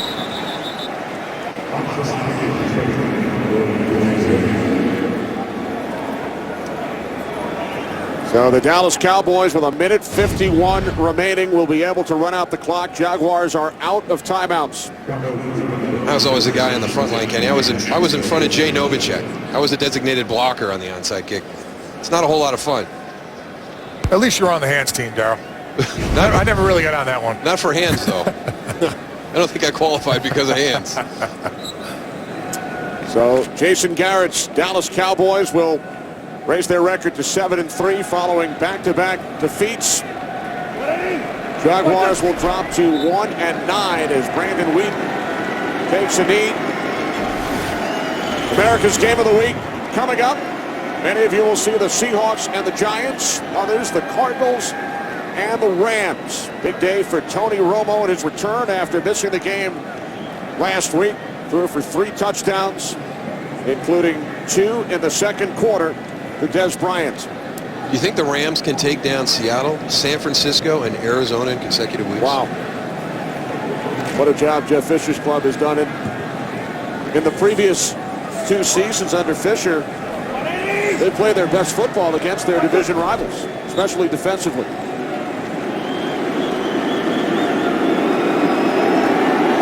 I'm running down here in London. Season-high passer rating for Tony Romo. DeMarco Murray with his 9th 100-yard day this season in 10 games. Dez Bryant, 158 yards, second highest total of his career. A couple of touchdown receptions and the first career 2-touchdown game for Denard Robinson of the Jaguars. This is one of those specialty situations that the UK fans really haven't grown to appreciate yet. Taking a knee. Taking a knee, victory formation. No, we want to see more football. They love the punts, they love the kicks. And here tonight, they have watched the Dallas Cowboys put an end to their 2-game losing streak. They had never lost 3 in a row under Jason Garrett. Garrett and Bradley come together. Their teams have spent the entire last week here in London. Dez Bryant, 2 second-quarter touchdown receptions. Big question all week, would Tony Romo play? Well, not only did he play, but he excelled. To New Orleans, Kevin Burkhardt, John Lynch, Pam Oliver,